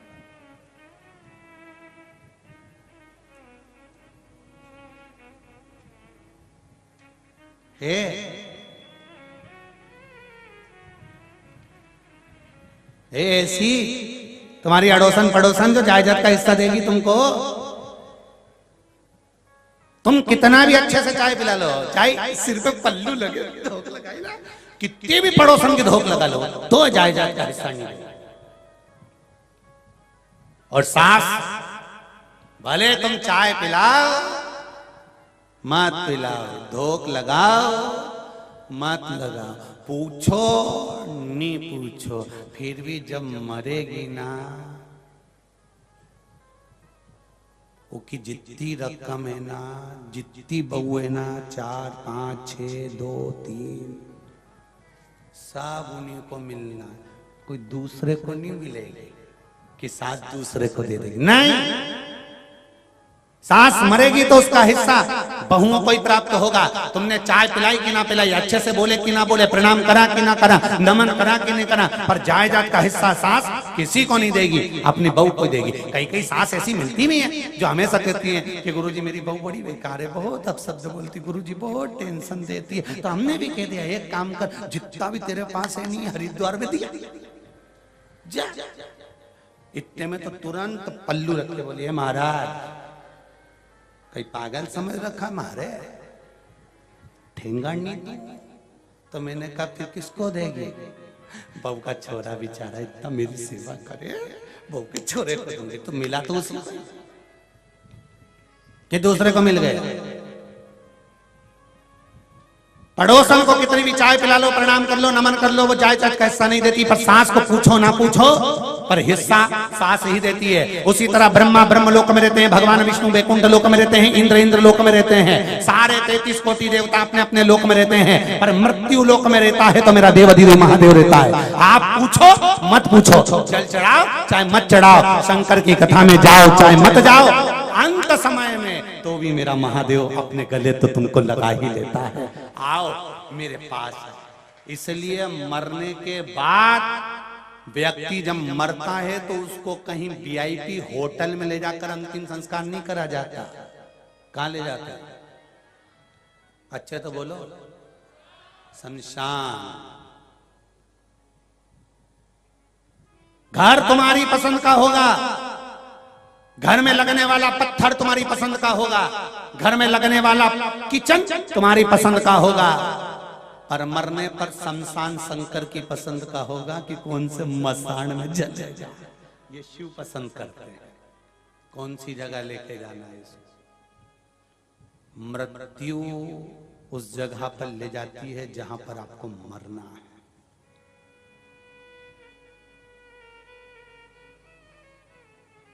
घर तुम्हारी पसंद का, शमशान शंकर की पसंद का होगा। और कितना ही प्रयास कर लो, ले जाने वाले तो तुमको तोप के चाहे कितना ही रो फिर भी कौन रखे। शेर मरे तो उसकी तो खाल भी काम आ जाए, पर यह पापीड़ा मनुष्य इतना झूठ प्रपंच करे कि तो खाल भी काम नहीं आए। तुरंत कह दे घर के लोग ले जा बांध। और जो अर्थी के बांधने वाले एक्सपर्ट होते हैं वो इतनी जोरदार अर्थी बांधते हैं, दो उधर बैठते हैं दो इधर बैठते हैं, मुर्दे को कपड़ा उड़ा के खींच और खींच, उधर से अच्छे से बांधो, हाँ उधर से बांध लो। सबको मालूम है मर गया, उसके बाद भी इतना खींच के बांध के ले जाते हैं, क्योंकि सबको मालूम है भग गया तो भगवान को तो अपनी कुर्सी भरना है, ये भग गया तो अपने में से किसी को निपटा दिया तो इसी को अच्छे से बांध के ले चलो। और चिल्लाते चिल्लाते जाते हैं राम, अच्छे से बोलो, जरा जम के बोलो, राम नाम सत्य है, जो जीवन का एक सार तत्व है, इसके सिवाय कुछ नहीं। अंत में कोई नहीं कहेगा कि धन सत्य है, कि धर्म पत्नी हमारी सत्य है, कि छोरा छोरी सत्य है, सब एक ही बोलेंगे राम नाम सत्य है। और ले जाएंगे, आरती जल उतारेंगे, चिता पे सुलाएंगे, आग लगाएंगे, और सब इधर उधर बैठ के मल मुला के खा के घर आए, नहाए, परिवार वाले भी बाजू में से पूड़ी और सब्जी आ जाएगी,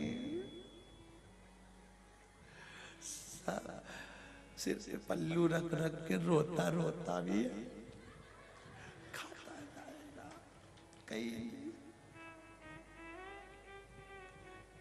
फिर इतने में कोई आ जाएगा तो फिर रोवा पड़ी बच्चा, जैसे कोई गया फिर ये जमाना। मालवा के संत श्री नागर जी महाराज कहते हैं, तेरा तेरा दिन याद करे, क्यों रे नर सुमिरन क्यों नहीं करे, सुमिरन क्यों नहीं करे, क्यों रे नर सुमिरन क्यों नहीं करे। केवल 13 दिन याद करेंगे, और 14वें दिन फोटो जो टेबल पे था दीवार पे टांग देंगे, प्लास्टिक के फूल की माला, फिर 16 श्राद्ध में नीचे उतारेंगे फोटो को, कंडा जला के धुनी देंगे, और पूड़ी और खीर फोटो पे चिपका देंगे। तुम फोटो पे साल भर पूड़ी चिपकी रहेगी, अगले 16 श्राद्ध में फिर पोंछ के गिरा देंगे। 1 साल तक पूड़ी और खीर चिपकी, तुम इस्माइल देते रहोगे और पूरी चिपकी रहेगी। इससे भारी और जिंदगी क्या है मनुष्य की, खत्म। इसीलिए निवेदन है, फिर कह रहे हैं, सागर वालों मौका मिला है शिव महापुराण कथा श्रवण करने का, इसी में बस मौके को देखकर चौका लगाना है और परमात्मा की ओर जाना है, भटकना नहीं। हार हार महादेव, आराधना शिव की करना है, शंकर की भक्ति में रमना है, शिव स्मरण की ओर चलना है, भगवान की अविरल भक्ति को अपने भीतर धारण करना।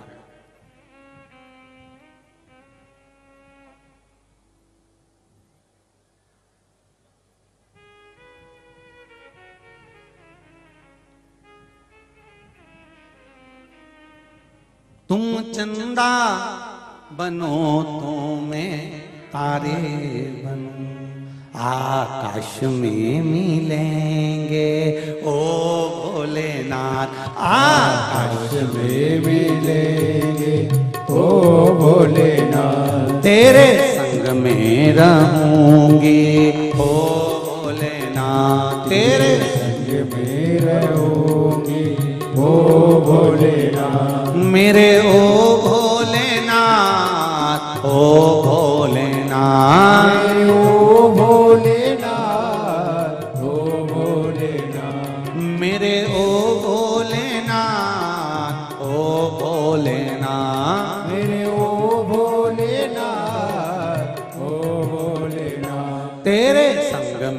रहूंगी ओ भोलेनाथ तेरे संग में रहूंगी ओ भोलेनाथ तेरे संग में रहूंगी ओ भोलेनाथ तेरे संग में रहूंगी ओ भोलेनाथ। जय हो।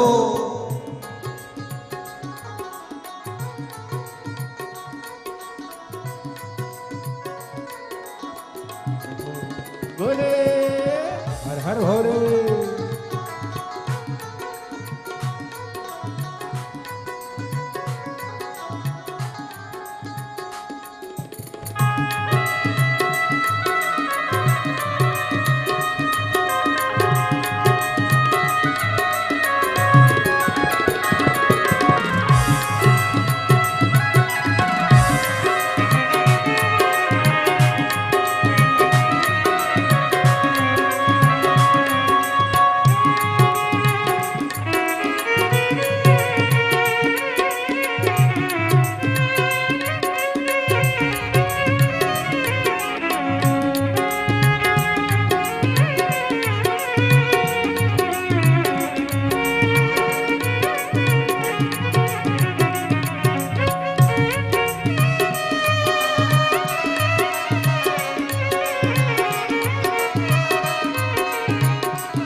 तुम नदियाँ बनो तो मैं धारा बनो तुम नदिया बनो तो मैं तारा बनूं।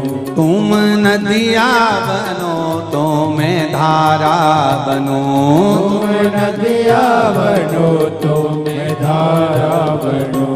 पानी में मिलेंगे भोलेनाथ पानी में मिलेंगे ओ भोलेनाथ तेरे संग में रहूंगी ओ भोलेनाथ तेरे संग में रहूंगी ओ भोलेनाथ। मेरे ओ भोलेनाथ ओ भोलेनाथ मेरे ओ भोलेनाथ ओ भोलेनाथ। मेरे ओ भोलेनाथ ओ भोलेनाथ मेरे ओ भोलेनाथ ओ भोलेनाथ। तेरे संग में रहूंगी ओ भोलेनाथ तेरे संग में रहूंगी ओ भोलेनाथ। जय हो।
बनो तो सुगंध बनो तुम पुष्प बनो तो सुरंग बनो।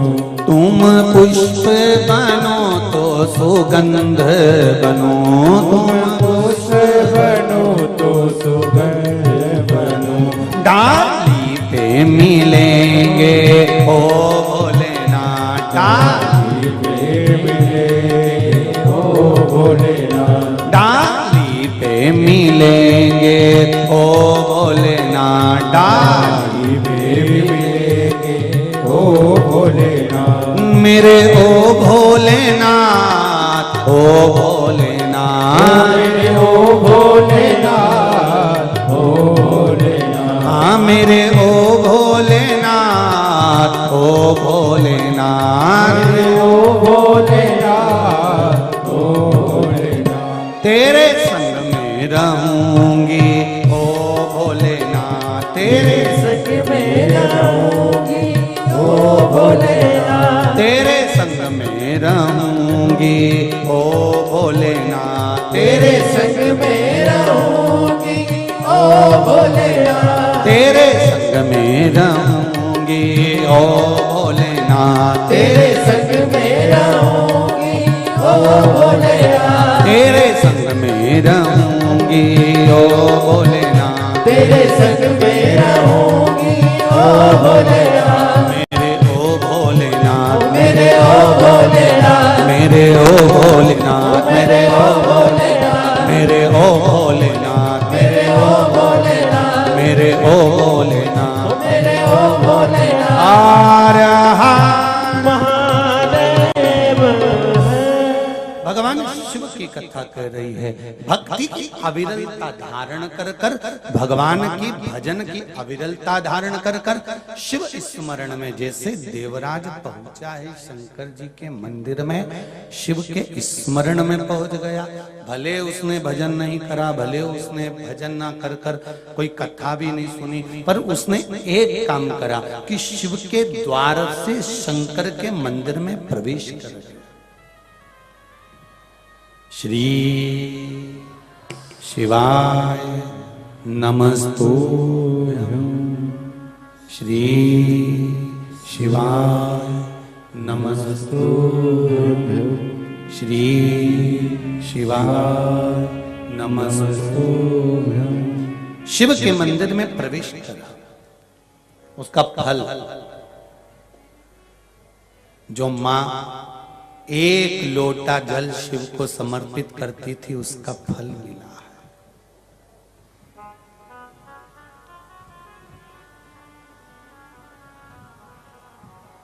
बहुत ध्यान दीजिए कथा पर कि दुख आए, तकलीफ आए, कष्ट आए, वो अपनी जगह पर,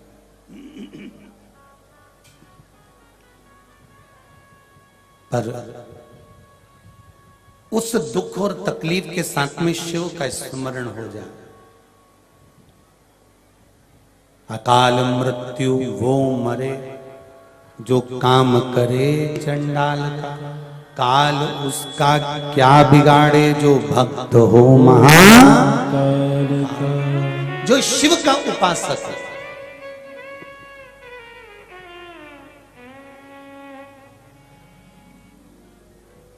सब जाते हो शंकर जी के मंदिर, एक लोटा जल समर्पित करने जाते हो ना? अब जरा विचार करिएगा, पहला जब तुम शिव मंदिर नहीं जाते थे, एक लोटा जल शंकर को नहीं चढ़ाते थे, सब जगह जाते थे पर देव अधिदेव महादेव के द्वार नहीं पहुंचते थे। एक उस समय का अंदाजा लगाइए, और एक शिव मंदिर जब से जाना चालू करा तब से अंदाजा लगाइए कि हृदय में कितना आनंद की अनुभूति हो रही होगी। बाबा खुद धीरे धीरे धीरे धीरे धीरे धीरे हाथ पकड़ते जाता है और पार लगा ही देता है, शिव कृपा से। एक पत्र आया है, देखिए।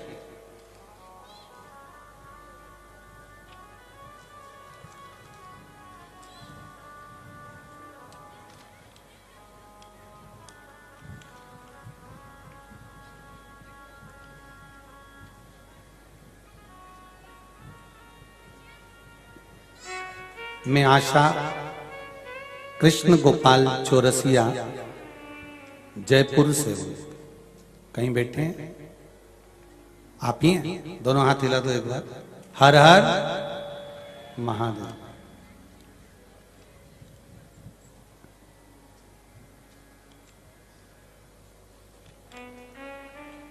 जरा माइक पहुंचा ना, मां पास में है,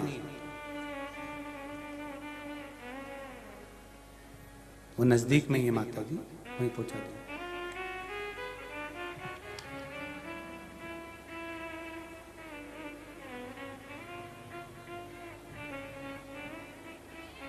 माता जी इसमें एक लाइन बड़ी सुंदर लिखी है आपने, भोलेनाथ दया करना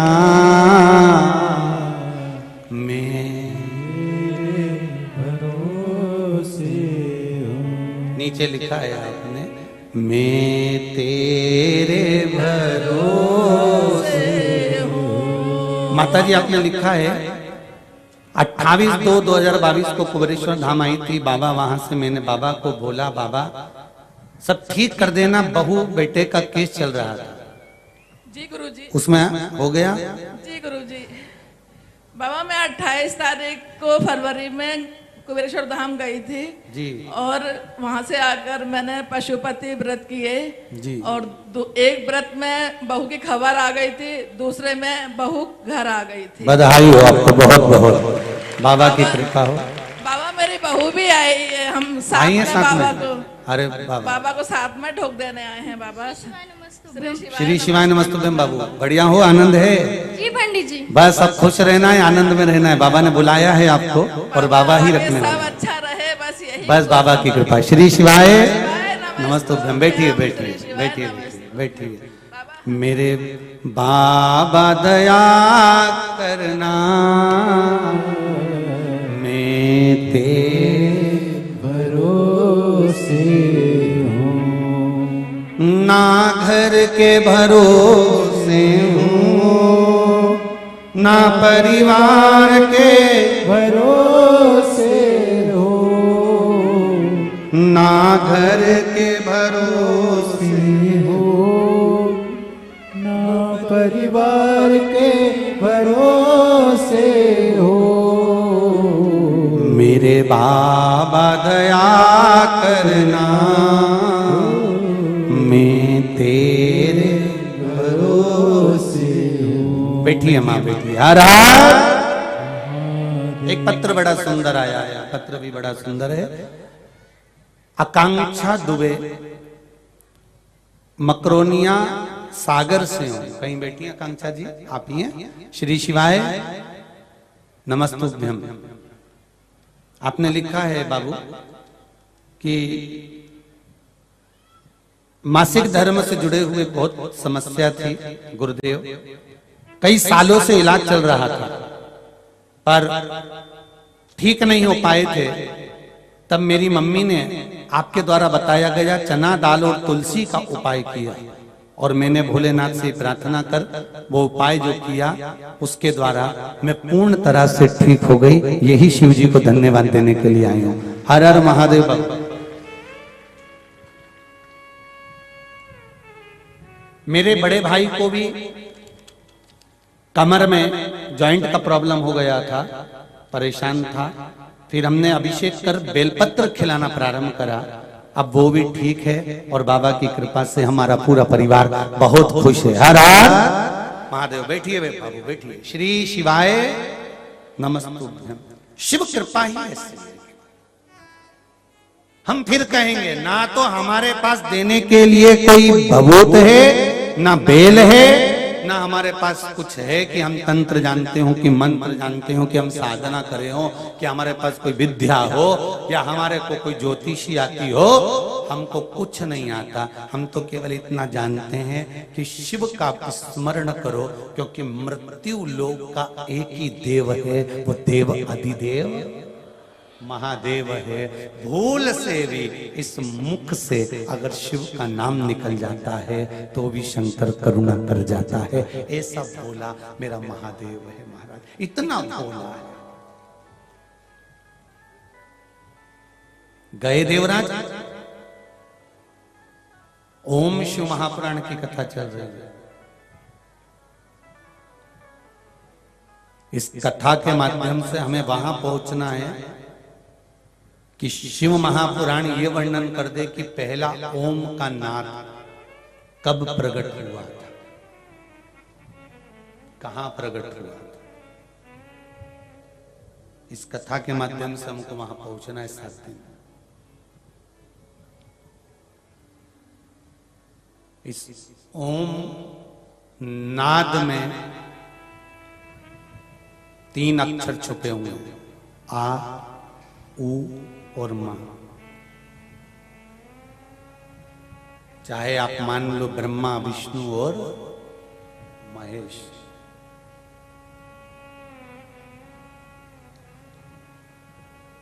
सारे वेद, सारे शास्त्र, सारी पुराणे,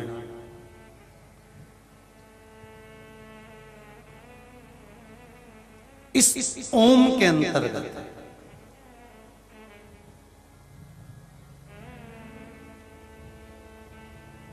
और केवल सनातन धर्म ही नहीं, इस सनातन धर्म से भी हटकर जितने धर्म हैं, जितने भी धर्म हैं, सारे धर्म में ओम शब्द का नाद है महाराज।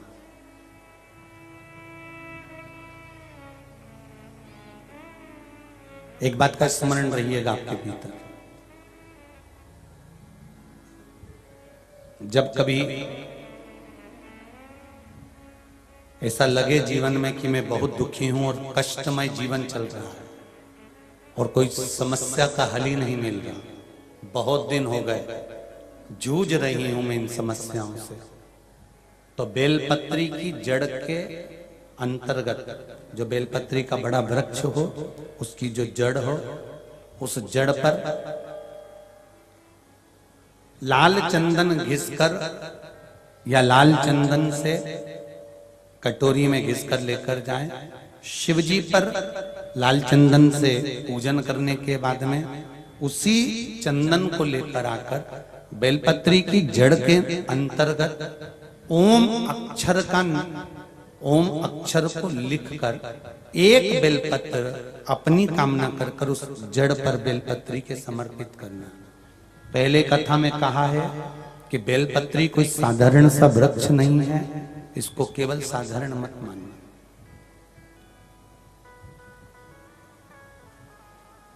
ये कोई सादा सा वृक्ष नहीं है। बेलपत्री की जड़ में ओम शब्द लिखकर, अक्षर लिखकर उस पर एक बेलपत्र समर्पित कर कर शिव जी से अपनी कामना कर कर, जो प्रदोष के दिन, प्रदोष काल के अंतर्गत बेलपत्री के वृक्ष की पूजन कर कर, ये नाद कर कर, ओम अक्षर का नाद कर कर स्मरण कर कर आता है।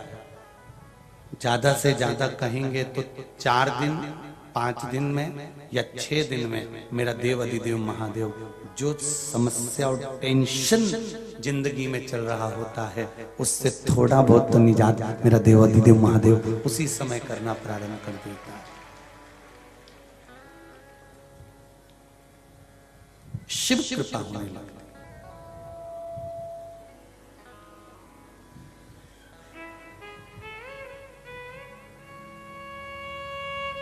पर चंदन लगा होना चाहिए शिवलिंग पर। पहले शिवलिंग पे चंदन लगाना है, उसके बाद लेकर जाना। कौन से दिन? जम के बोलो जरा। प्रदोष के समय, प्रदोष काल।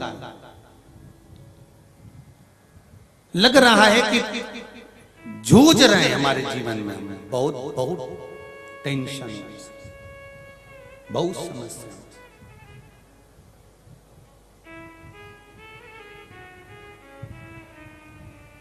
तब ओम अक्षर का नाद मूल होना चाहिए। आप में से कितने लोग शिव मंदिर जाते हैं? सभी लोग जाते हैं ना। तो शंकर जी के मंदिर जाते हैं तो आप जब वापिस लौट कर आते हैं तो नंदी के कान में, जब हम नंदी से कुछ कहते हैं, आप लोग जब वापिस लौट कर आते होंगे तो नंदी से कहकर आते होंगे ना कुछ ना। तो जब हम नंदी से कुछ कहकर आते हैं, आपने देखा होगा कई लोग नंदी के कान में कुछ कहते हैं। फिर नंदी का जो सींग होता है उस सींग के बीच में से शिवलिंग का दर्शन करते हैं। तो नंदी को जब कोई बात कही जाती है, नंदी से जब कुछ कहा जाता है कि हमारी बात शिवजी तक पहुंचाना, तो उसमें सबसे पहला अगर नाद करा जाता है नंदी के कानों में तो ओम का नाद करा जाता है।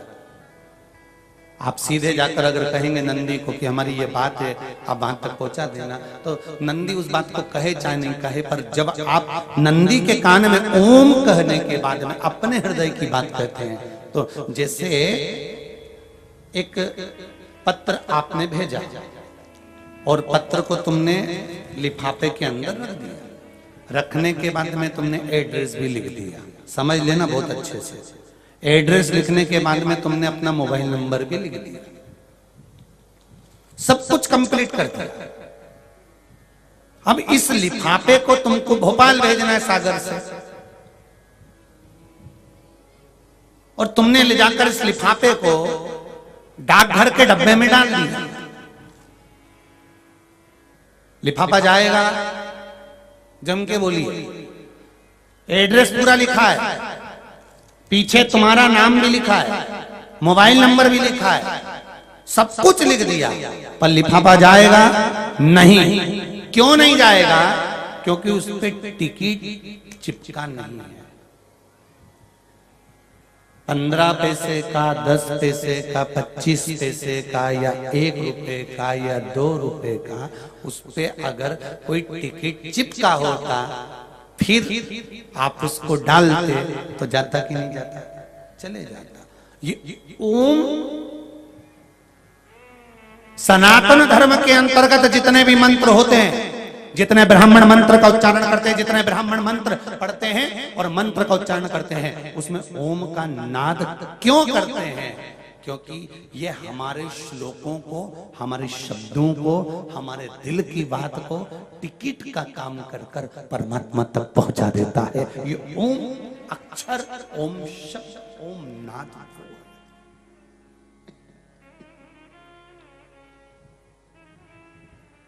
वहां तक पहुंचा।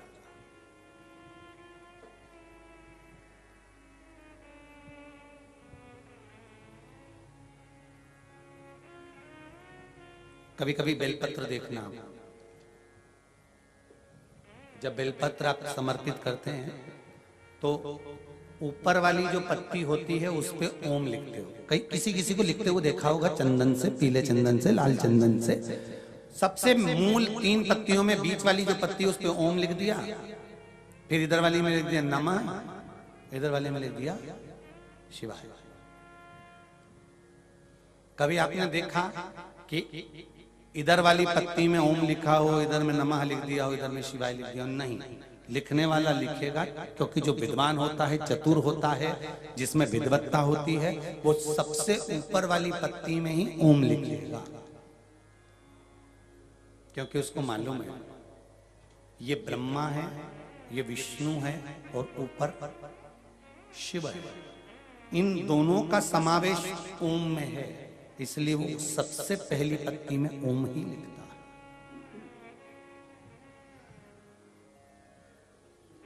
ना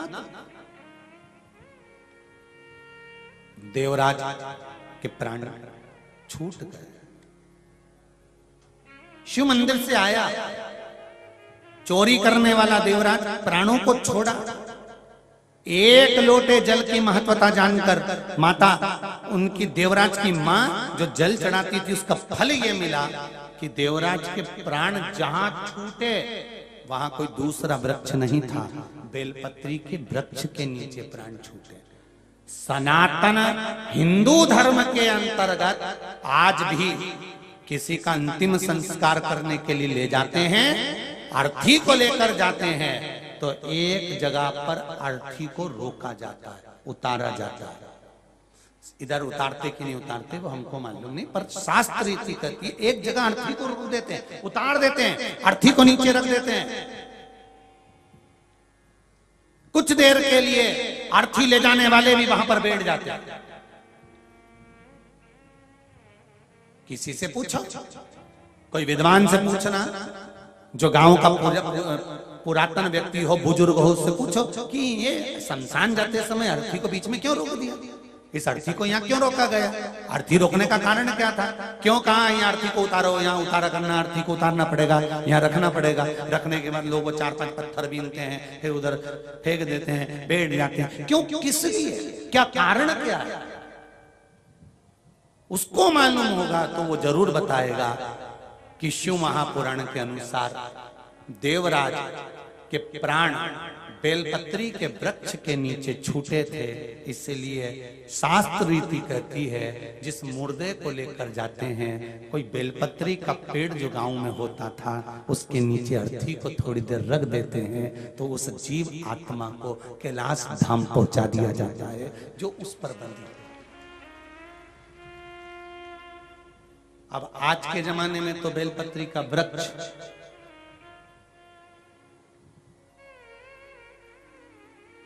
एक निवेदन सबसे करेंगे, मौका मिले जीवन में, अगर मौका मिले वृक्ष लगाने का, तो जिस मार्ग से अर्थी निकल कर जा रही हो,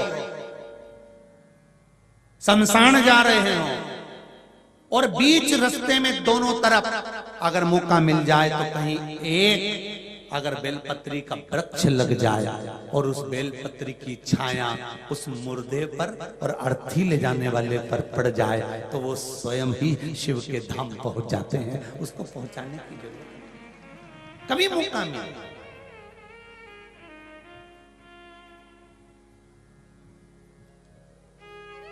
जहां देव स्थान हो, जहां देवताओं के स्थान हो, शिव के मंदिर बन रहे हो, शंकर मंदिर का विस्तार हो रहा हो, कहीं भगवान देवता विराजमान हो रहे हो, तो मेरा वहां पर वहां के ट्रस्टी हो, वहां के समिति वाले, उनसे निवेदन है कि आपके बगीचे में बेलपत्री के जितने ज्यादा से ज्यादा वृक्ष होंगे वो जीव का कल्याण करने वाले, सुख देने वाले।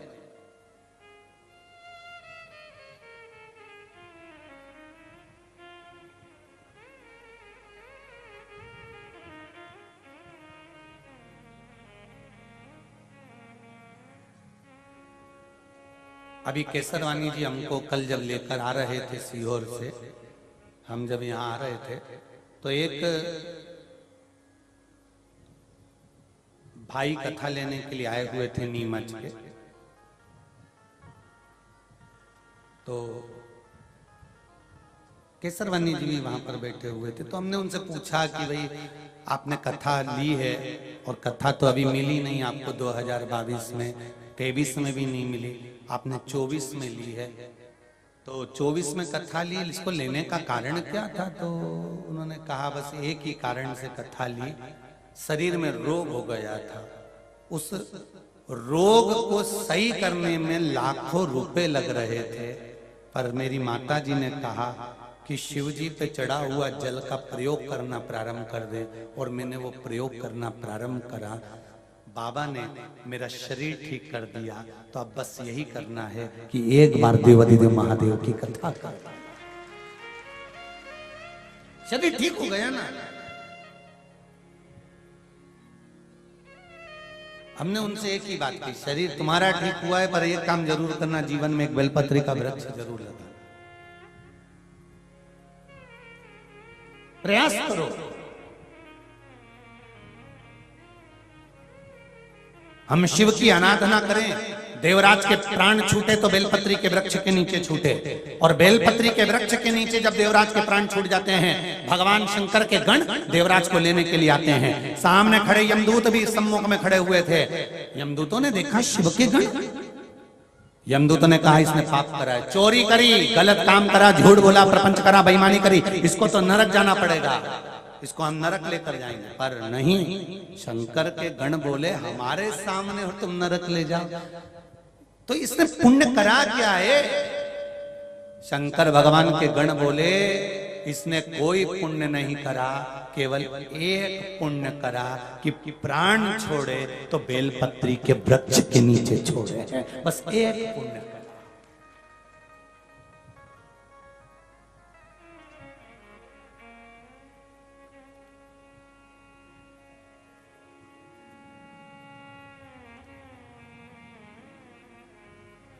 बेलपत्री के वृक्ष के नीचे